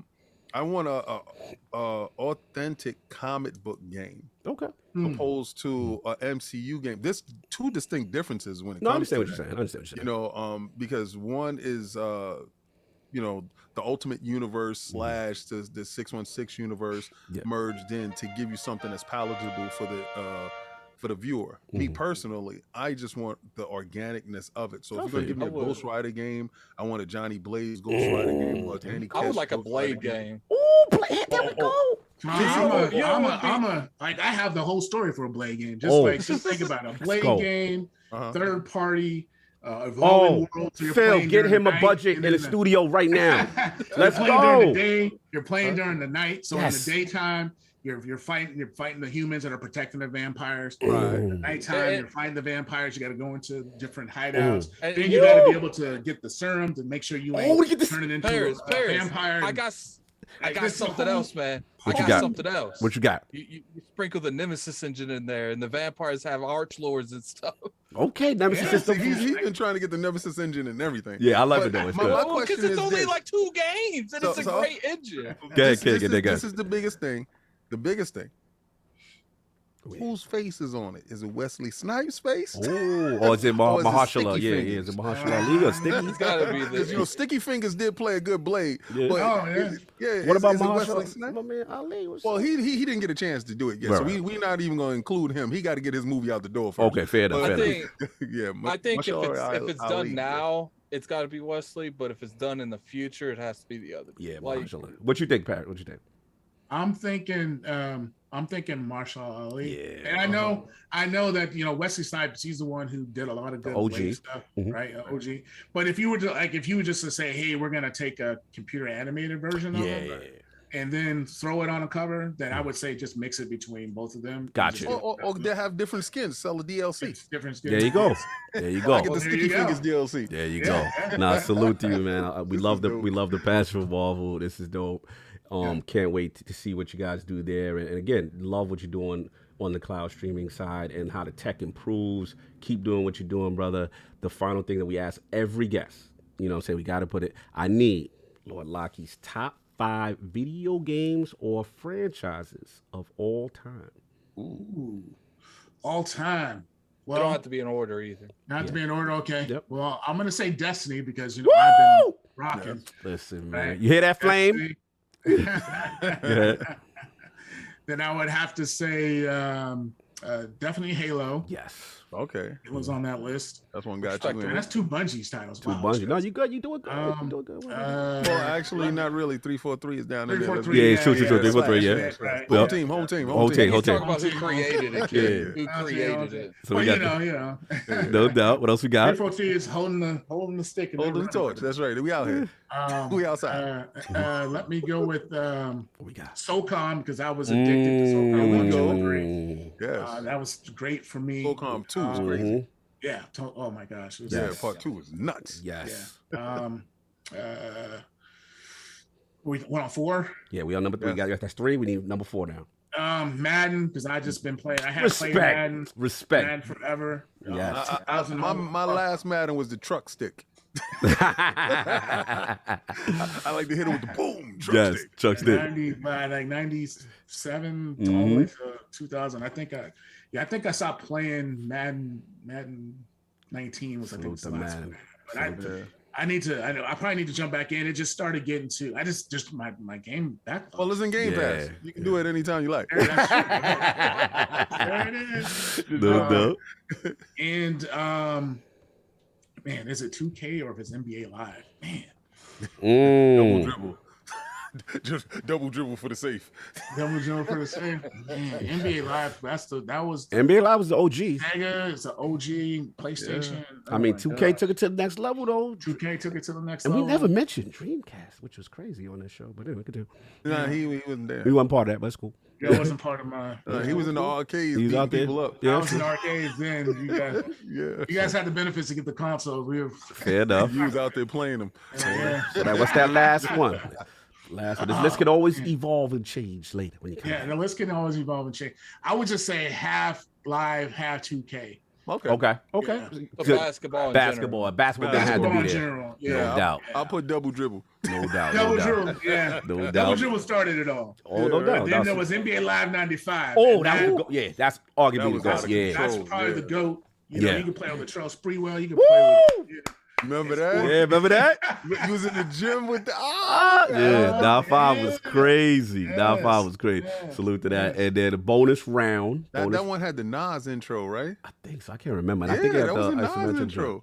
I just posted it the other day. It was classic. Really, man, now the bonus will be for you. I need Lord Lockie's top 5 MCU movies of all time. Let's get it. Oh, I know what he's doing. He's leading the witness. I ain't say nothing. I just want to know what his top 5 is. Top 5 MCU. How am I literally saying what's your top 5? Leading the witness by asking the question. No, hold up. Leading the witness is saying top 5, and he says something, and he tries to direct him somewhere else. Right. I just say nothing. You are king of leading the witness. I just messed up his thing though. Yeah, he tried to shut down. He doing a preemptive strike of what I normally do, but I have not led the witness. Yeah. So, MCU. MCU. Let's go. Infinity War's number 1. Okay. Oh, I can respect that. I respect this. Yes. Captain America, Winter Soldier. My man. I didn't even say anything. I didn't even say anything. You see, this is what I'm talking about. That's how I know he's a real. This will go back and forth for me. He's a real one. Yup. Yes. And that's hand-to-hand combat. Yes. Yeah. You don't even have to like Captain 3 America. 3 is Endgame by default. It's just it's in my top 5 by default. Right, it was a good movie. It was a great movie. It broke all the records money-wise. You got to keep it in. There's a lot of stuff. The story's finished. The surprise in the end. Yes. Captain America on your left. Thor's fat. Fat Thor. No doubt. Like the whole thing was pretty good. Okay. Well, that's 3. 2 more. I would say Black Panther. Oh, touch the soul. Good. I love Black Panther. Touch the soul. And then 5. Man, 5 is tough because there's just I like them all. Like there's just a whole lot. For your personal, let's get this last one. Come on. I would just probably say OG Iron Man. I think we was gonna say Iron Man. You know what? I'm not gonna hold you to this list. You know what I'm saying? Wait, King. There's no Age of Ultron on it. Yeah, exactly. And you know what? I'm gonna put Cognito in the bushes. It's a man of culture. And the only reason why, and I know he's gonna respect this. The only reason why Age of Ultron is up there because one, it gave you everybody, gave you Ulysses Claw, introduced you to Wakanda, gave you the Vision, gave you Scarlet Witch. For sure. Let's not act like these things didn't happen. And it gave you the reason why everybody was going after everybody inside the Winter Soldier. So without this movie, none of those movies happen. But again, I'm gonna sit back here and relax a little bit. And remember, Ultron is the one in What If. I feel like with that everything. mentality, Iron Man gave you everything. So we're gonna say Iron Man's the greatest. I mean, Iron Man, but we can't disrespect. Like without Iron Man. No, I'm not saying I'm just saying with that mentality, Iron Man I put Iron Man everything. up there. So we put an Iron Man at 1 because it let everything below it. I do actually put Iron Man very high because everything was right. We gotta get him up out of here because I know he's busy. So. Yeah, I know. Listen, I know he's busy. We have him later. We have him longer than we supposed to. We have him way longer than we supposed to. I want to have him on DCX because he's a Marvel dude, so we definitely can talk about him. For sure. And last, this probably actually going to be interesting, basically, which is favorite console of all time. I think I know it. Based on your history, this could be surprising. So let's see. Favorite console of all time? And why? Based on my history? And why? Series X. Oh! Wow. You know what? I respect that. Go ahead. Tell us why, though. Tell us why. Everything. Expansion card, the ability to how fast it is. Jason Ronald approves of this. Lord Jason Ronald comes in the realm often. Completely. But this is home team. But tell us, like, I get the system design is glorious. We also got a shout out to the little band, the Series S, a fantastic complimentary console. Got my X screen on it. It's beautiful. But like, I know download speed of the games. I know, but let's get to, is it because you're behind the scene and you know what's coming from a game perspective? Because you started off strong. Listen, this is a strong start for you guys. Great generation. Arguably setting. I tell people I'm probably a Peter Moore 360 era kind of guy, but I will say the Series X's start right now, from an Xbox console perspective, it is on its way. And the moves you guys are making, obviously the Bethesda, the Xbox Game Studios, and then obviously the soon-to-be potentially Activision thing. Like, it is looking like this could be one of those generations. Is it that for you? And because you're in the building and you know what's coming? I'm gonna go as just a gaming fan perspective. Okay, let's go. Like I remove myself from knowing what's coming and what we're working on. Right. But as a gaming fan perspective, if I'm a fan of games and just having the ability to do what Xbox is offering, like I would definitely sign up for it. I would be a Game Pass subscriber. I would be playing xCloud. I would be doing all these things, and just the Series X itself, just the box itself, the power that it generates, and just being able to play the games at the speed that it's doing. Right, I'm playing. No, not against PlayStation 5. There, it's doing this thing too. But I just, for me, my perspective as a fan, this is what I would prefer. No doubt. And just the moves that Xbox is making and things like that. Bethesda, Starfield, soon to be something potentially big. Else. All the other titles that were announced and that are to be seen, to be announced. Later, right. Shout out to Delilah HD, Grown Women Gamer. She said you're doing a fantastic job with it. She said you're doing fantastic right now. You're amazing right now. I mean, so no, you got me excited. You got me excited for what's coming. There's no doubt about it. Salute Lord Paris Lockhart, aka Lord Lockie, in the realm. Appreciate you staying as long as you can. And again, we're not kicking out, but I know if you have to do things, you have to do things. But man, I'm good. You still rocking? I got time. Oh my man, we can I just want to point out, Paris. Are you sure? We got just two topics. It'll be quick. It's the demo and the joint. But we do got to read the super chats because the super chats came extremely. Yeah, I think you should read the super chats. Right, let's get the super chats. So if you got to do a bathroom break, do your bathroom break, or whatever you got to do. I'm gonna need your help on this joint because they coming in. We got a $2 super chat from Havoc. Hit the like button, frauds. We got a $2 super chat from Havoc. Kung Fu on NES was best. We got a $2 super chat from Solo Gaming. lives got ruined by arch rivals. Oh yeah, that's the one where you can fight, double dribble with fighting. Yeah, arch rivals. We got a $5 shoot trap from Hollywood. Y'all took me back with a double dribble corner 3 and Genesis Spider-Man. Another excellent IOP Sunday King. Looking forward to the fight show. We got a $5 shoot trap from Havoc. I remember being in Japan and playing the flight fighter sim that had a chair rotate like a real plane. That's what I'm talking about. That's what I was asking, because they had it, but we never had it here, and that thing was huge. Though it cost like more than $30,000. I think it was like $50,000. That whole setup, it was crazy. No doubt. We got a $2 super chat from Havoc. Brah. That's all he said. Bruh. Oh yeah, because he was out in Japan. Yeah, he was outside. From Fort Boy Gaming. Someone made me a moderator. We got a $5 super chat from 105. 108 108 Dragon. See you in PAX, brother. xCloud has made King proud. Day and date part of what we already have played anywhere. Oh my God, this is real gaming. Shout out to the panel. Game Pass is life. We got a $5 super chat from Hingu Shanae. Hargi Shanae. Or whatever, man. You know, I don't care. You good? You good?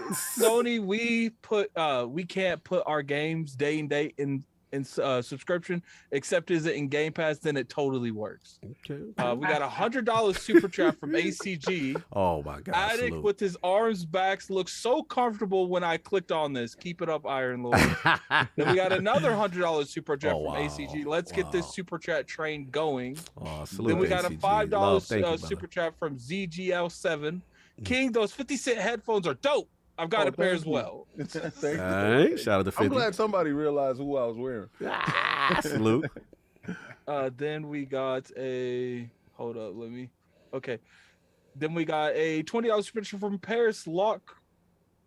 Is that you? Yeah, that's he said, hold on. He's still locked super chat. Yeah, I'm just like, cause okay, shout out to the Lords. I was just making sure. Like, that's love. Thank you, brother. We got a $5 chat from Jigga J. Joke conversation. I truly love this show.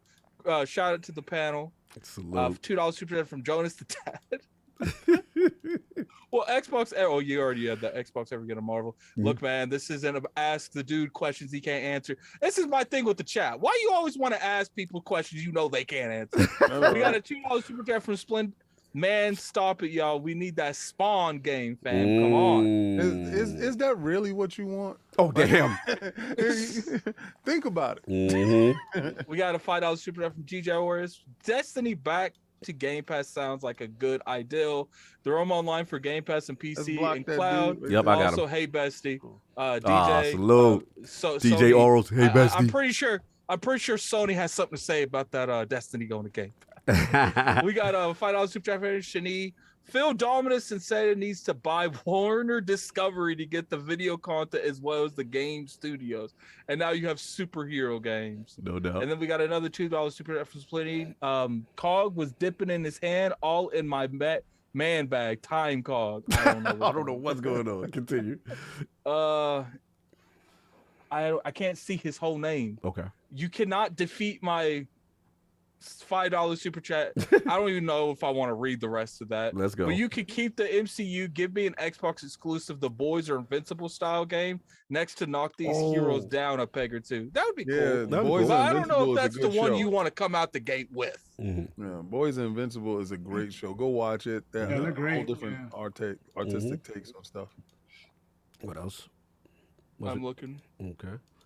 Doing a good job, sir. We got. I read that one. You're doing way better than me. That one. Let me read the ones I do see when it comes to the members chat. Yeah, because I can't see the members. I think Rockstar could do the boys. That would be cool. Rockstar don't want to do anything but GTA, unfortunately. Well, Dragonheart Yobi said we missed one from Rel. I would never take them off of GTA. Let me help out a little bit too, because they came in fast. Got a members for 5 months from Rel. We need Destiny 2 back in Game Pass. Oh, there you go. Is she for the streets and good in the cloud? In the cloud. Look, man. I don't think that's happening, sir. Yeah, that's a wrap. That's a wrap. It's gonna be on something else with tears. I'm done. Continue. We got a 10 months member from Dragonheart Yobi TV. Legendary Lords, keep up the great work. Proud of y'all. Hashtag peace, love, life. Y'all are legends, and I am extremely proud. I talk from the heart. When I say this, y'all deserve a round of applause. Thank you, bro. Much love. Much love. You, oh God. Then we got a $2 super chat from man, they're coming so quick. Oh, we got a $10 super chat from Nobi. Series X plays sidebar. Series X plays all the best games across every generation. Of course, it's his favorite system. $2 super chat from Gamer by Choice. Need a Marvel Ultimate or Blue Marvel game. I don't know. I'll take some Marvel Ultimate Alliance. I think it's very hard to do a Superman type of game because. Yo, but did you see what they did with it? We're gonna talk about the Unreal Engine. Okay. Yeah, we're gonna talk about that. All right, so I got it. It's super chat from 108. 108. Yo, addict out here reading super chats like that Liberal Mutual actor commercial. That don't know his. I ain't saying that. Like, come on, son. His damn life. Look, this isn't my job. Okay, I'm pitching in. Yes, like, he's helping. Relax. What away. 2 weeks it is. Remember 2 weeks it is. Don't not discourage him. We got 2 weeks of this. Yes. King gonna come in next week and read some super chat. No, he will not because King got on shades and King, King wear glasses. So no doubt. The only time you see King wear super chats is on combat. Time. Let's move on. we got a 16-month message from Mexican Zolgerberg. Philly D invited Paris over to his show. What the D in his name stands for? Spoiler alert: it's not Dom. Pause. Moving on. You're left with it. Moving on. Super reference for this. Addict is not my man's bag. His hand not allowed. I don't know what's going on. Yeah. Moving on. We're not doing 11 members super chat from Black Ronin. Great show as always. I love to see a first party Spawn, Incredible, Blue Marvel, Storm, or Luke Cage game on Game Pass day one. All right, that's fair enough. Good job. We're shutting them down to the next one. Okay, cool. So we got that. We got the poll. You did a wonderful job. Thank you. So anyway, last week's poll results are in. The people have spoken to the question with the latest revamp of PlayStation Plus as it currently stands. Do you view this as a viable competitor to Xbox Game Pass? The winner at 63% of the vote was no. Without first-party PlayStation Studio date or more non-streaming options for legacy titles, it's a lesser service group. Coming in at second place at 31% of the vote was the Messy Lords. I don't care. We will vote if Vita is not added to the service. And in last place with only 4% of the vote was yes, multiple generations of PlayStation game libraries and back compat will evolve and sheer volume of titles. Shout out to the Lords who participate in the poll. Lord King, the Realm agrees with you at Game Pass is the superior service right now?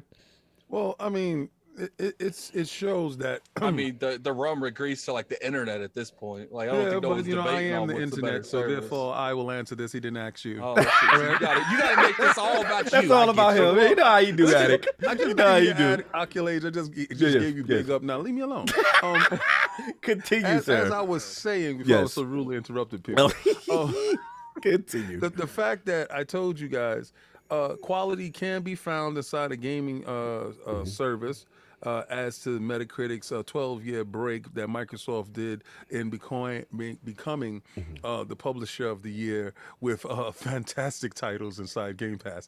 I say quality can be found. Stop making excuses and just let's get down. If you really want to fight, put up the Dukes, baby. Let's go. Okay, we see what you're doing. Moving on. Let me get a couple super chats real quick because my man, shout out. I wouldn't be remiss if I don't shout out Italian Clowns. Follow out super chat. King is always right. All hail the king. All hail the king. Shout out. This is why his ego is the way it is. Yeah, I know. This is why we can't control it. 97% right. Yeah, this is stroking the ego. Yeah, this is why it is. Shout out to Lucius Augustus, the homie from the Discord. We remember for 8 months they really wilding in these super chats. Shout out to you, Attic. He gave Attic his props. Yep. He said, then the Angry Therapist MD, $10 super chat. That OG Spider-Man game was the most comic book accurate Spider-Man. Yep. If you didn't take pictures for Jameson, you couldn't make web fluid. And yes, Venom was in it, my man. And your Spidey said, go off, my man. Angry Therapist. I remember. It was a great game, man. Salute. You already know. Shout out to Flame for being mentioned. So look, let's get into it. So first topic up, Halo, man. Halo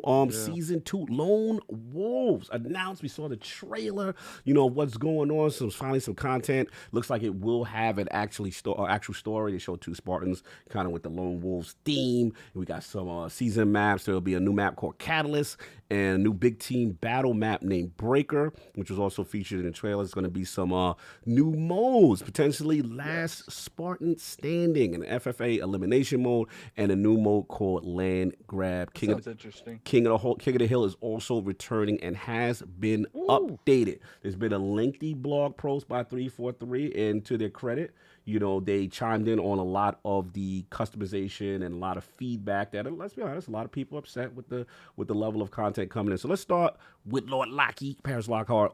How excited are you for Season 2 Lone Wolves? As someone that's been starving from content. Yes. I'm glad you said it because I was going to say it. I'm excited for it. Yes. And I know just being on the back end, there's a lot of work. They've been super busy. I'm trying to get all this stuff together. Launching without, co-op, that was, it is what it is. But I think that the content is coming. And I think this Lone Wolves is going to, get the fans hyped again. And I think I just can't wait to get a chance to play it.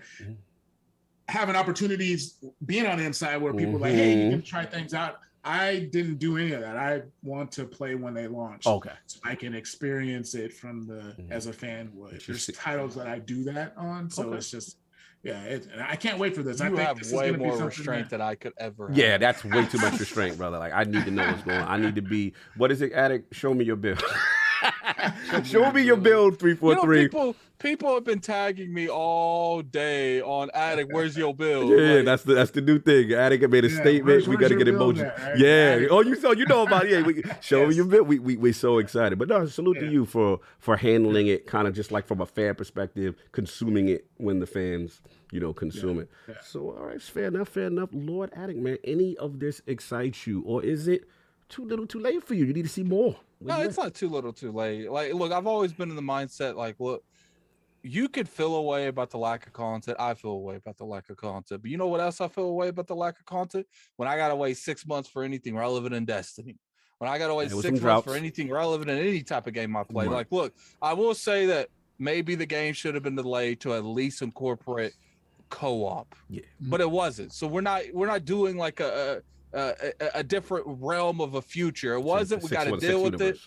Yeah. So it's just like at this point, my only issue with Halo is the TV show. So, like, oh, you don't like the TV show? Oh, Lock, don't do it. No. So like when it comes to this, I like the Lone Wolves ideal. Like, look, is it enough to bring everyone back? That's debatable. This just depends what content they give us. It depends on how much they promote that content and what they do with that content. I personally feel like one of the only thing that's going to get the masses back, and sure, you can get people back in, but the masses, I feel like, is going to require like a substantial single player story content with a multiplayer season, which that's just me. We're going to have to see exactly how it goes and how they launch the promotion. There's some rumor going around about some battle royale mode. So, depends on how they do that. I think I have every confidence that they can get the people back that's not playing anymore, because it's just like Destiny. It's like every other types of games as a service thing. You can get the people back. People go out and they'll say some crazy stuff about not playing a game. That's a good point. I came out here and said some crazy stuff about Destiny. My ass bought Witch Queen. So no, it's a good point. In as far as look, we're not gonna gloss over what we felt was some missteps from a content perspective at launch. But to your point, the nature of live service, if you do what your community wants you to do and it launches on time and there's a lot of stuff, get them back. people can come. So that is a good point. Let's get Lord King in Halo Infinite Lone Wolves. some story content too, King. You know. Yeah, well, I Battle predicted Royale. that. I predicted all of that. Shout out to my 97% of being always right. Let's go. Talk your You talk. see something on Twitter and you claim it as yours, and I was listen, right. Listen, I said it. You was on the show when I said they're gonna launch with story content, and I said the battle royale thing. I said a lot of stuff. And, he did say right. you were the first to say about the infinite being truly infinite, like a live server. You did say that. It's going to continue to be. I thought the name rang exactly how they wanted it to. I think they're leading heavily into their marketing. Now, as far as the content coming, I have to blame it on the pandemic. I don't care what anybody says. Y'all can say whatever. Y'all can fight me if you like. But I truly believe that had a lot to do with things. Watching the TV show that I love and my wife loves so much because she's not a fan of Halo. She has absolutely no idea what Halo is. But that TV show is incredible to her. So she actually loves the TV show and she thinks it's dope. So I saw a lot of lone wolf things and themes inside the TV show. And I was like, and I'm curious to think, did that actually lean into it? Did that have something to do with this DLC? Well, they did. To your point, they did say that they are planning some type of incorporation with TV show thing. Oh, good. I'm curious if it's going to be Maskless Chief, but that's another story. Oh, well, I hope not. If he outside, you don't want that skin? You don't want that? I don't, because I don't think it works in that medium. No, I think it works in this medium. I'm being silly. When you have to see the range of emotion from the character. I understand it now. I don't agree with it at most points, and I'm with Attic in that regard. But when like he's sitting around in the house with his face out. Can I address something real quick in the chat? Yes, People please. keep mentioning how I'm sitting. I don't have my normal chair. This chair's kind of messed up. Yeah. So I'm leaning back because I can't look. It's a 4-hour show most of the time. I can't do this for 4 hours. It's not happening. And this chair gives in too much. So We working on the space. I can't sit how I am. We working on the space. We got to get him the joint I got from BJ. Someone said, "Why is he doing the all natty constantly?" All day, y'all be dope. that. No doubt. But I think I like it. I like the idea of it. I definitely will love a battle royale in Halo. I think it would lean to it. I think the game needs to evolve in that area. We have the competitive version of it as far as the multiplayer goes. We have Oddball back. King of the Hill, thank God, is coming back. I like that that mode. Let's get into a battle royale mode where it actually works for us. I think that's dope. I can't wait to try some of the new stuff. Yeah, and any content for Halo is definitely great content for me. So. No doubt. Oh, Splendiferous had words for you, Attic. You might need to check the chat. Anyway, yeah, I'll jump in. I think it's a start. Obviously I've been very hard. I'm not even going to sugarcoat just because Lord Paris in the round. You know what I'm saying? Pause on me. Yes. I'm very hard on the game. Well, technically, he's not here right now. Yeah, I'm very hard on the game. You can say what you want. Get your paws in. Get your paws in. Yo, you stupid. You ain't not. We're not doing that. We're not doing it. We're professionals. So, no, look, I'm not going to sugarcoat it. I definitely felt I would have preferred it would have launched and been held back with all the stuff, the co-op and stuff that I want. It is, like Attic said, though, it is what it is. This is where we are now, right? We outside, though. We outside, though. It is what it is. We passed what, that. 6 months past almost? Yeah, it is what it is. Just to keep saying what it should have launched with right. isn't relevant. It is what it is. So, all I'm saying now is, for me, this kind of reminds me of House of Wolves. This is the start. I'm not saying this is everything and this is going to generate so much interest, but it's a great start. Okay, there's content coming, there's maps coming, there's a new theme coming. I love that they're taking all the feedback. My main thing is the suits, the customizations. I hate that I'm locked into a kit. I want to have that specific, customization, gun here, that, prices on the store. And the main thing is the main issues, the desyncing and a lot of the experience issues that I know that they said they are working on, because you got to make the core experience better first, right? But I will say this to me sounds like a prelude, a setup. Even on a Destiny standpoint, before Taken King came out, there was you get the warm out, whatever it was, right? So I think they were on the precipice. If they could get that going, knock out the core issues, and then come with that next one that's boom, well, here's Forge, here's co-op, and then now you're really cooking and more maps and stuff like that, then I think you could, turn this thing around. But look, I'm excited. Of course, new content. I'm going to be in there. I'm going to see what's going on. Shout out to Lord Locky. We got a couple of games of Halo Infinite in the beginning launch. Big team battle. We had a bunch of fun. You know what I'm saying? One of the greatest comebacks I think we did together, which was kind of cool. You know what I mean? So listen, the core gameplay is always fun. That's the weird thing about this. The game is fun. The game is amazing. It's just we need content, and it's good to see content is coming. Because that's the biggest issue. It's like I've always said, Halo can come back just off the standpoint that the issue that can be fixed isn't the issue. Like because when you mess up the foundation, you're lost at that point. But that's not the issue. That's not the issue. The issue is the content. Yeah. People do want. They keep tagging and send me messages. They want us to talk about this family plan rumor tier thing that's surfacing on the Twitter right now. So Paris, you definitely don't have to say anything whatsoever. Look, the head shaking. We good. We got him. There is a. We got him. Don't do that. Don't comment on speculation.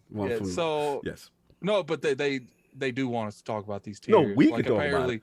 Yeah, well, that's what. No, I thought you said we weren't going to talk about it. No, but yeah, apparently there's like an entire tier list that's been leaked on the internet. Okay. So if you guys want to, we could talk about that after the last topic. Yeah, that's fine. But so that's pretty much what I had on Halo. Like I said, we'll see what happens coming up soon. So, Lord King, your topic is next. Actually, before we transition, I want to get. There was only one super chat came in, so I can get this off real quick. No, there's been a couple of super chats. Oh, I saw Con Artist. Who was before Con Artist?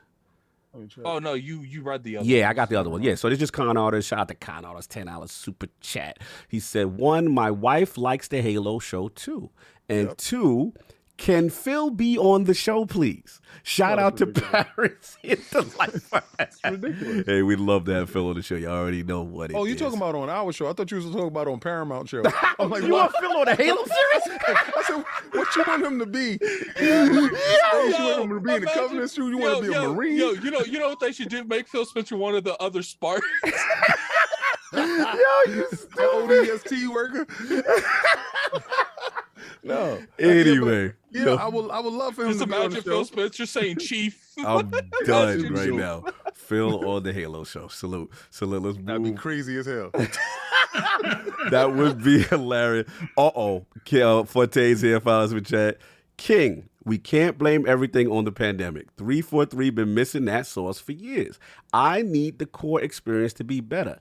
And also, hey King, hey Boo. To be honest with you, Forte, that's cat because you wanted Destiny to be better for years, and I didn't see the same type of energy coming out from you then. Second off, the core experience is good on Halo. It's everything else that needs to have content. Okay, you okay. You're not gonna go at me and then hit me with the sugar coat. You're not gonna go at me and be like, "Hey, King," and I'll be like, "Hey, difference. I got it."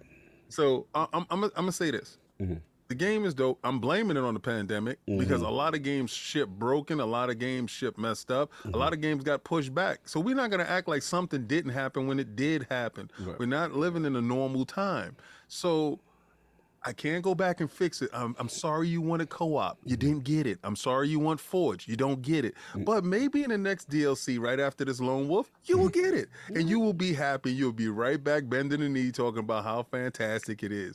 But see, you'll still be here and we will still participate together. See you in 6 months. Thank you. Fair enough. Shout out to my man. Split difference. So we $2 from chat. So we not going to talk about showing cheeks in Halo. I know what he's referencing. Look, after the whole season's over. You haven't seen episode 3 yet. Yeah, you need to see. We're gonna do a spoiler cast, and you guys, all I'm saying is you're gonna want to see the third episode. You're gonna want me to be there. You're gonna want to be in the building when that spoiler cast happens. But today ain't that day, guys. No doubt. Salute. You already know. I do have, before we move on to the last topic, I do have to take care of some business on the merch side. Shout out to Anonymous. Please say something. He bought a beanie a while back. Got the ILP beanie. Salute. Shout out to someone that got the face mask, get their protection on. Salute. Backpack. Anonymous. Got to say a name. Leave a comment. Leave a something. You got to put your name Twitter handle there so you can get the code. Yeah. Now April 8th. Now here's the thing. No, this one was a couple days before. Shout out to Anonymous again who bought the PAX East. So this person's gonna come to PAX and see us. All right, Lord Roughness today. This is the first one, Addict. We got Lord Roughness. He got the Horseman joint, the classic Horseman tee. He said this is Lord Roughness picking up some merch. Lord Roughness, DM me. We will get you that $40 gift card. It's a $40 gift card. Advanced GG, y'all. Keep in mind too, here in the next probably 3 to 4 months, we're having custom merchandise for you guys. So you guys are gonna like that. And we want that show me your build. We want to make that next emoji for you. I want y'all to hit Let's Addict get through up, packs and I want before y'all we start to making more stuff. I want y'all to attack Addict on that show me your build, because I think show me your build is funny as hell. Could y'all please tweet at him, please.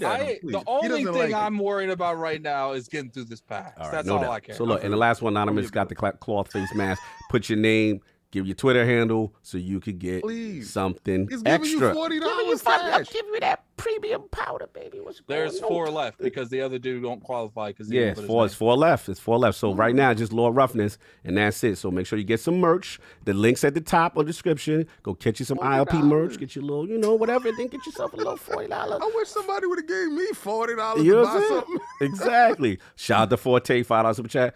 Hold up.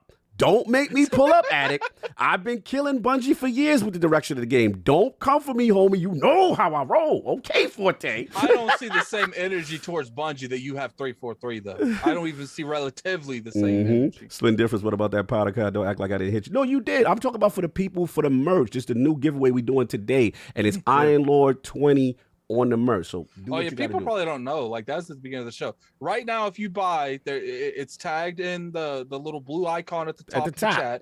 If you buy any of our merch, I think it's the pack shirt. Yeah, you will get a $40 gift code to the advanced GG thing. All right, and it's for the powder stuff. It's not for anything else. It's for the powder. Stuff. Moving on. Anyway, final the description is crazy. The description is crazy. It's for the powder stuff. Get the powder stuff. Cool. Final topic. We out here. So, King's topic, man. Unreal Engine 5 Cavern demo. The Coalition. King, this is you, man. You want to talk about it, man? Well, Unreal had a state of Unreal a couple of days ago. And it's been going on for so far a week or whatever. And I've been getting a lot of insight on going in. And the fact that they were in collaborations with the Coalition. Remember, the Coalition and Epic started off together basically. And, they branched off and did a lot of the Gears games. And their focal point has really been the Unreal Engine. And they're lending hands and working in collaboration with Epic in the Unreal Engine 5. I saw the demo of that demo. And not to say, it was probably the least impressive from all the other demos that were there, but this is actual, which looks like game application. If I can say that, because a lot of other ones were movie applications, anime applications, different things, because Unreal is actually that versatile where you can use it in different applications. But this one actually looks like a game that they're working on or could be working on and swapping out different facial features and everything. It looked incredible. This is the cinematic experiences that we've been asking for from Microsoft, and I think the Coalition will be one of the first developers in the stable of Microsoft, large, vast, 36 stable developers that they do have now. And I think the Coalition is poised to bring that Naughty Dog type of next cinematics to it. What did y'all think about when y'all saw the state of Unreal? And what did y'all think about when y'all saw this Cavern actual demo from the Coalition? Lord Lockheed, Paris Lockhart, what do you feel, man? UE5, that Cavern demo, what was your thoughts on it? I didn't even check it out yet. That's something I'm missing. All right, get you that link, brother. Give me the link, because I was actually searching. I got you. Yeah, I was listening. I was like, oh man, but I think that there's the opportunities that they're going to be providing, just the engines alone. Unreal 5. It's just it's going to be incredible. They got that new 3D model and stuff like that they're releasing. Yes. So I'm excited to see what the game developers are going to be able to do with it. I'm just saying hashtag metaverse, and we're gonna see what happens. No doubt. I just sent you a link while I let Addict talk about it. Yeah, man. Check your DM, Lucky. Okay. So Lord Addict, man, did you get a chance to check out the Caverns test demo on Unreal Engine 5 Coalition? I saw a good amount of it. Like it's impressive, but a lot of it just goes to like what the textures look like, how nice it looks on the screen, and that's nice. And there's people like King that like that stuff, and I like it to a point.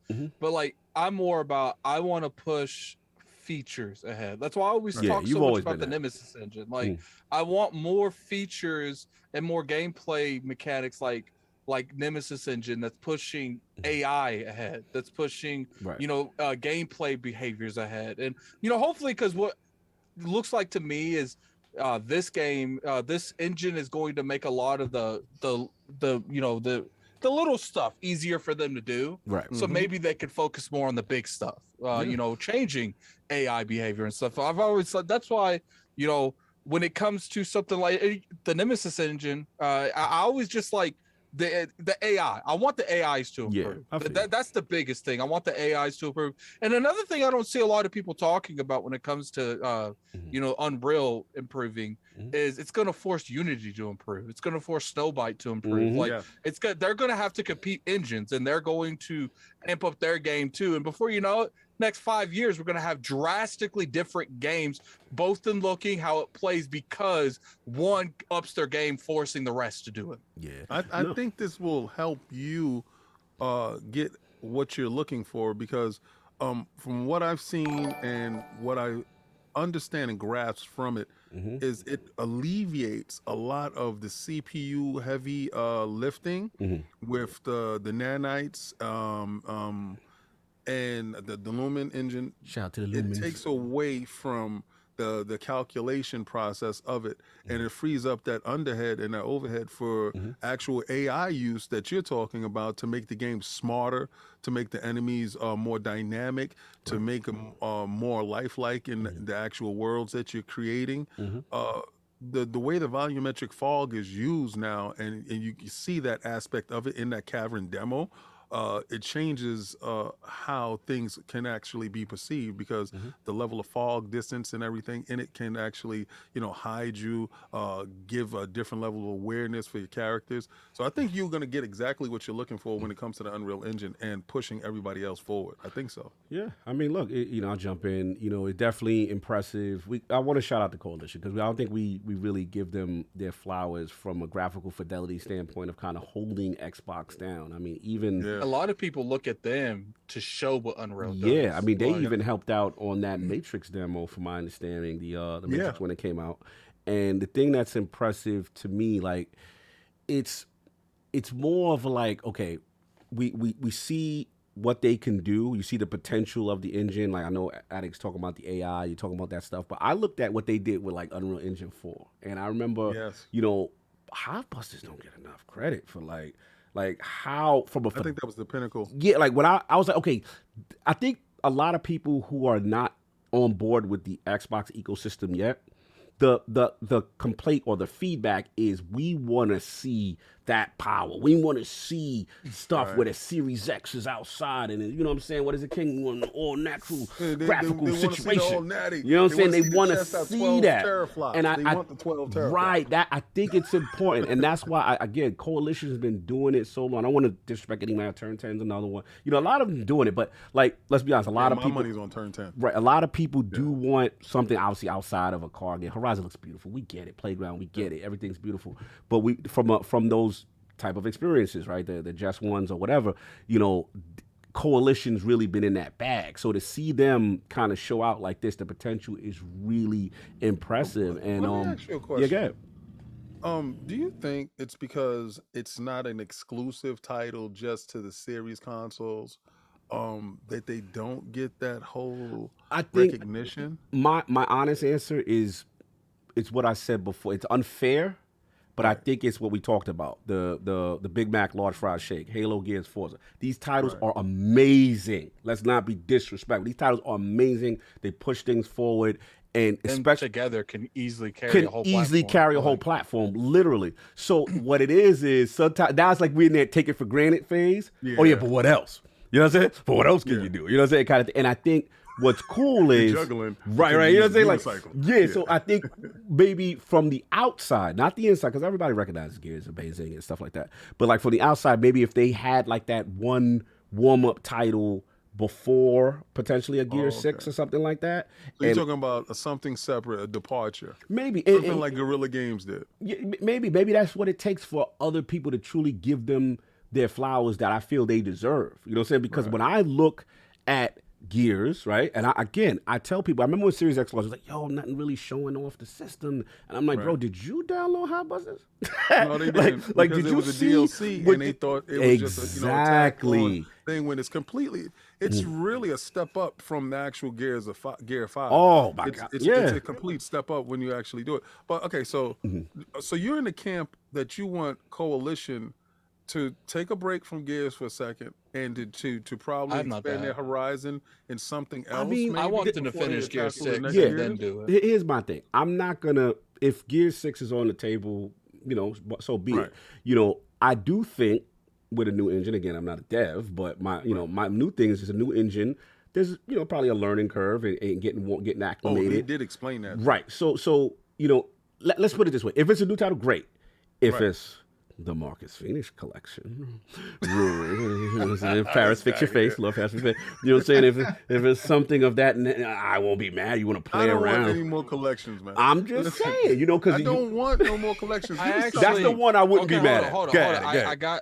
I do got to say, I agree with you, King. I'm tired of the collections here, collections there. But I do understand if Coalition wants to have a smaller title to get to use to the Unreal Engine 5 to really know how to hone its skills. Oh, for sure. And if it is the Marcus Phoenix collection that they're using to learn how to use the Unreal Engine 5, I'm okay with that. I just want the warm-up title. So you gave me my praise, but then smacked me in my face. I just want a warm-up title. That's all. That's something that I do. Not fair enough. Look, let me ask Lord Paris, like, you know, I obviously can't talk, but what in a perfect world, like, what would you like for the Coalition? Perfect world? Yeah. In a perfect world, I mean, why limit a studio to just one title? Oh, thank you. That went over people's head. Okay, I see what you're saying. I see what you mean. I see what you mean, man. Like, yeah, like. Look at you acting like this isn't what everyone thinks, Cog. But I mean, we gotta ask him for his perspective of it, and the fact that he has to be able to move around the conversation in the sense that, you know, he could have privy to knowledge that we don't know. And look, you know, Obsidian has multiple titles. You know, there's studios, you know, certain sizes that have multiple projects going on at it. You know what I'm saying? So you never know. You know what I noticed? Too much with those assumptions. In watching this Unreal, because I didn't know this was a thing. Somebody had texted me and it was like, "Are you ready for tomorrow for the Unreal?" The state of Unreal. Yeah. And I thought he was being funny. I thought he was poking fun at the PlayStation. I was like, PlayStation don't have no state of play tomorrow. Speaking right? But then it was the state of Unreal. So I tuned in and I watched it. And they talked about the misconception that people think that you can just click a button going from Unreal 4 to Unreal 5. And that's not it. Right. A lot of the things and the procedures is absolutely different. Right. And what they did explain was they have different revisions of, you know, updates to the engine, like 4.12, 4.27, stuff like that. And where they're at now, what they did explain was if you're going to upgrade from, and they'll talk you through it, if it makes any sense for you to upgrade your project from Unreal Engine 4 to Unreal Engine 5. But if you are going to upgrade, you're not going to go to each version of it. You're going to go to the highest version of it to maximize it. Gotcha. And a lot of the features, promised features, are turned off at the moment. And they just turned on the Nano for those individuals that are actually using the engine. Right. Demos up for a lot of you early developers that are out there that want to get a chance to do it. People making a Superman game with that Matrix engine. That's what I wanted to talk to you about. Yeah, I see. Like, I gotta send you the link on that one. Superman one, yeah. Oh, it looked amazing. It gave you the potential, like, yo, you know what I'm saying? Like it could be done, and he's flying around this, this intricate kind of city in that demo. So it was impressive. I was gonna ask, go ahead. It was more impressive knowing that the Coalition worked with Epic on that Matrix demo. The Matrix demo that everybody was shouting from the top of the mountaintops, talking about it was the next greatest thing, the most photorealistic cinematic demo that they can ever play. The Coalition, the makers of Gears, the purveyors of Gears at the moment right now, did that for you. No, who did that for you? I see what you're doing. I liked what I saw on that thing, but like once again, like I want to see more gameplay innovation. So like at this point, like graphics aren't wowing me anymore, like at all whatsoever. What I think you might appreciate from that demo, if you try it yet, is the AI from like a city standpoint, the way things interact and stuff like this. There's a couple of things that they highlight, but we'll get into that. But I wanted to ask real quick, Lord, did you get a chance to see that thing real quick? Yeah, I saw the video. Yeah, okay, so awesome. It's clear. Yeah, it's clear and concise. And I was reading some of the rendering on the Unreal website. One thing that people, I think, when people go visit the Unreal website, when they talk about the release notes and stuff like that, you'll see that they're given the ability for smaller teams to build games, right? So all the sort of indie titles that were, they sort of, the graphics aren't there, but they got incredible stories. The graphics aren't there because they just don't have the bandwidth and the people power to be able to generate something like that. Now, if they have the opportunity with Unreal 5 to do something, that puts them in a different category and allows them to expand on the graphics and stuff like that. That's huge. That's huge. Yeah. I'm glad you said that, because for me, like, again, no disrespect to the indie scene, it's like, like you said, whether it be the resources, the budget, or what have you, to get these licenses for these engine or whatever, if the barrier to entry is lower, or they're making it easier, kind of similar to what you guys are doing with ID at Azure, right? Where you're giving indie developers that ability to say, look, you get these credits, you can have this backbone on the same level, almost, as a AAA title, a bigger studio. Now we may see potential of indies with this type of, some graphical fidelity, or like that's really exciting. That's really exciting. Yeah, and that's what sort of pops. You'd be like, whoa, this is an indie title? Like, okay. Using UE5? No, absolutely. And the last thing I'll say, shout out, we had the great Lord Bill Stillwell on back when the UE5 demo first happened, King. Remember when it was on PlayStation? There was talk at the time. It was exclusive. The UE5 was locked in, whole engine. It was, and Bill was feisty. He was like, look, it's a multi-platform engine, and he got a lot of flack for it. But it goes to show you, obviously, the engine is clearly, not exclusive to very whatever. Versatile. Yeah, especially when Coalition helps it. You're ridiculous. But it goes to show you, I just like to see that cinematic, high-level graphical fidelity engines, and I'm excited when more studios get a hold of this thing and with the type of games that we can see. So yeah, man, let's see what's going on. That's all I got on that. Let's wrap up, get up out of here. It's definitely a fantastic show. Fantastic. Yeah, the only thing I was going to say at the end of that please. was it gives the opportunity to give gamers what we want. Like, we want good games and we want to play, and opening it up gives other people opportunities to create. It's not closed to just the big studios anymore, right? So I think none but goodness from it. So I think it gives us fans and us people that work at companies like this the ability to see the fruits and the work and all that stuff that they put into creating great games for people. So absolutely.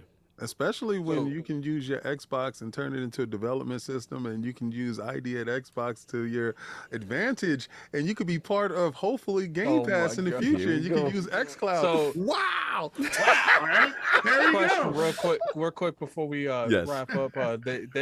This tier thing is, because I saw some people in the chat want to talk about it real quick. What's up? It's not too much to talk about. Apparently, a table was leaked. I don't know if it's true or not. You guys know how it is, but the family plan looks like it might be $25 a month for 2 to 5 people. And it's pretty much everything on Ultimate just for $25 a month, and you'll have up to 2 to 5 people. You think that would be a pretty successable price? I think that's a good price. Like, listen, you get 2 to 5 people for. I'm gonna tell you right now, if the rumors are true, we got a lot of new family members you're gonna have in your family. That's gonna be down with your program. You're gonna get a lot of new cousins, a lot of new brothers popping up, talking about, yo, addict, what's up, bro? But I do feel like that, because that's the only thing I was worried about. Like, if that is the price, and first off, it's not been announced, but second off, if it is real and that is the price, I think that's a solid price that would actually have a lot of go with it. What do you think, King? I think it works well. Because right now I'm game sharing with my son, so our Game Pass and stuff like that is linked. But in order to get my daughters involved, I will have to have the family plan. So in doing so, I actually save money. To be honest with you, because $15, me and my son. But if I can do up to 5 people for $25, I can definitely do that. Add my daughters onto the plan, and they'll play xCloud on the go on their phone. Get them to navigate the so smooth. I love it. There's professionalism. You don't even have to comment. He's just looking at us like, I'm just saying the fact that I'm just nodding. Yeah, I don't expect him to comment. No, we not gonna make it. There's literally nothing he could say on this comment. It's just funny. What do you think, Carl? Look, I think it's a feather in the cap. I mean, if the rumors are true and the price point is true, so we all gonna get it together. We just gonna who. No, but King, for a fact, like during the Xbox One era, I remember seeing a lot of this stuff baked in the back end already. And you can kind of put in family. And I remember I had Mark Smooth as a family member, and this person, and obviously the DRM got taken down at the time. But Microsoft was already ahead of this, in my opinion. So this is just a matter of now implementing it, coming up with a structure. My only curiosity is from metric standpoint, how would it be measured from a live user? Do they count, like, if you have a family plan, like, is that count as 5 people towards the plan? This is where they're about to get that engagement. Engagement's gonna be crazy. But this is where the numbers grow. All right, because if you're part of the family plan, you have the 5 people there. Right. Then that's 5 people. Right. So and less likely to unsubscribe. Yeah. That's one person. I mean, 1 subscriber, but that's actual 5 engagements. So they're going to count that actual 5. So it's one person, 1 purchase will equal 5. Yeah, see, this is where you're going to have an outcry from a lot of individuals that like to count numbers. Right? the numbers dudes is going to be upset, but there's only 1. No, it's 5. Because it's 5 of us. We're going to see how it works. I don't know how it works on the back end. 1 hand, 5 people. I know what you're doing. I know what you're doing. I know what this fits right into your numbers narrative with Game Pass. I know what you're doing. Now you're going to be like, now it's 75 million, because the 25 is really fun. I'm tell you, I know somebody in the meeting said, "Hey, man, I put my 1 hand up, but I got 5 fingers. We're going to include 5 people." Here we go. Here we go. Dope. We're going to use you. You're funny. You're hilarious. But look, if the rumors are true, shout out there. I believe Jess Gordon was one of the first Windows Central, to break this rumor. We'll see what happens and announce. And then, Lord Paris going to talk about it officially when anything does happen. We'll talk in an official context. But look, let's get these super chats. Let's get up out of here. Let Paris go so we can read the super chats. Oh, before you're correct. But before I do that, I got to read the poll, and then we got to let Paris. Okay. Then we do his official outro. New ILP LOGNET poll with the latest GDC tech demo of UE5. Which Xbox Game Studio project has you most excited in terms of graphical fidelity? The choices are heavy hitter, Hellblade 2, B, rumored Outer Worlds 2, C, Redfall, supposed to be a UE5 in this year, or D, I don't care. Y'all already know whatever project the coalition is doing, they are the lords of UE5. So better than So make sure you go hit that poll up, the choices and all that, rock the vote. Again, salute to the legendary Lord Paris Lockhart, rock throughout the entire episode. Iron Man flow. That was Iron Man flow right there. A legend in the game. brother. We are very honored to have you, that you took the time, that you trusted us on our platform to come here, celebrate your journey. We're very impressed with what you're doing. You know, game streaming, the Xbox team, salute to you guys. It's wonderful to have that level of transparency with executives. And I know it takes a lot to take out of your day, so we truly want to salute you and appreciate you. Tell the fine people where they can find you and what you have going on, sir. Yeah, you can find me on Twitter, PLock77. You can find me on Xbox, gamer tag Locky Charms. That's Charms with the MZ. Yeah. And you can find me. I also do some co-hosting with 4GQ TV. And all them. Shout out to We Ty. do some Marvel shows and stuff like that. So we are talking about Marvel, and then you can. I gotta get you with King. I gotta do a statue or something show. Yeah, you guys should jump on that. If we can jump on that anytime you guys want to, have some conversation about Marvel if you guys want. Absolutely. We have some fun with it. Carl and them do a great job. And then the Marvel Cinematic Facebook group. Join that, have some fun, talk everything, all things Marvel, and of course, play some Xbox Game Pass, play some cloud streaming, play some XCloud, blow the dust off our PlayStation 3s and play some SOCOM. Yo, stop being messy. No, I have a PlayStation 3 down there. Listen, y'all come at me and I be knowing the truth. I told you 97%, man. Come on, stop playing with me. You're ridiculous. Now, salute to you, brother. I tried to boot up SOCOM the other day. I got an error. So. For real, right? Because, here we go. Don't worry, we'll talk. Here we go. I'll just Here we go.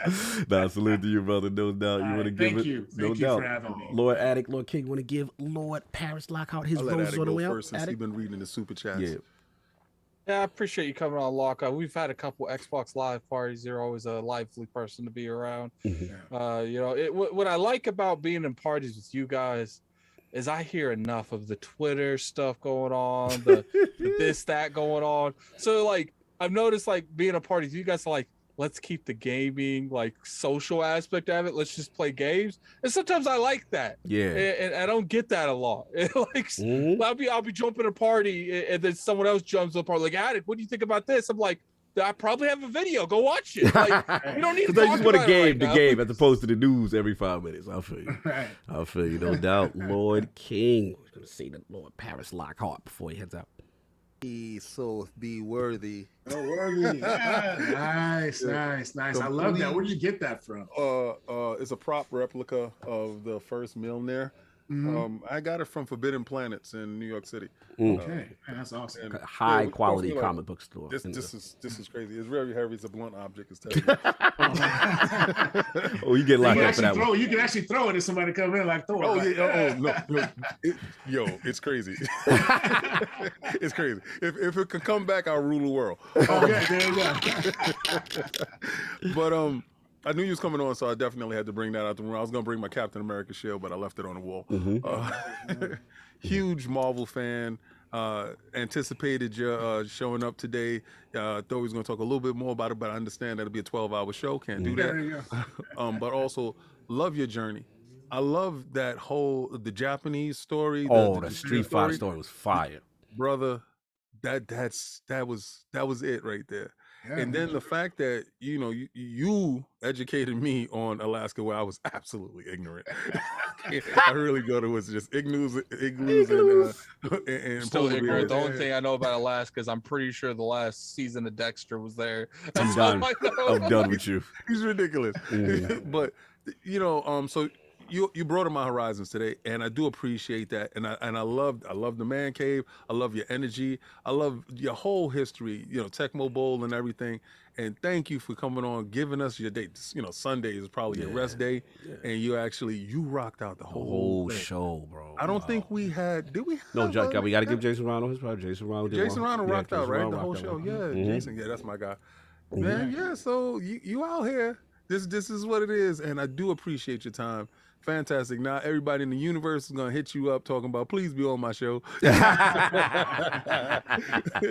But you're welcome as a Lord here all the time. So all the can't time, wait to see you at a show. God bless, brother. Yeah. Now that COVID is over, hopefully whenever we try to get to travel, we can, you know, all meet together and stuff like that. It'd be awesome. Absolutely.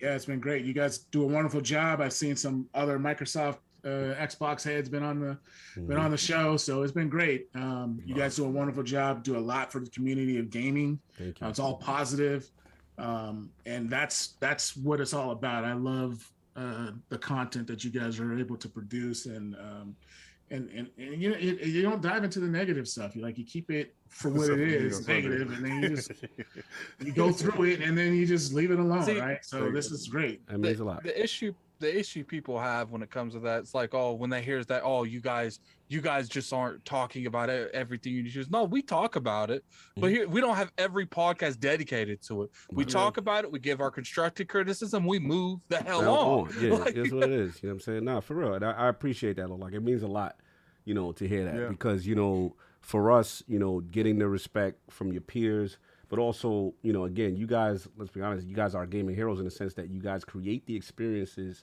that we play and we enjoy daily. You know what I mean? And it's only right, I feel, on this platform to give people their flowers. There's a lot of negativity out there. There's a lot of armchair developers out there that all they got to do, and there's a lot of financial analysts. And let's get the people on who are actually doing the work. You know what I mean? What? And get it directly from the source. I low-key like the armchair developers because they're so easy to kill in a debate. No, it's great when they're wrong, and then I can just bring up the receipts. Where'd you get your degree from? Yeah, exactly. Because, I mean, we talked about some of these other topics on the show. We like, oh, yeah, that was disproven, right? You know what I'm saying? It's fun. You know, it's cool to have, again, these type of conversations. So I appreciate you, brother.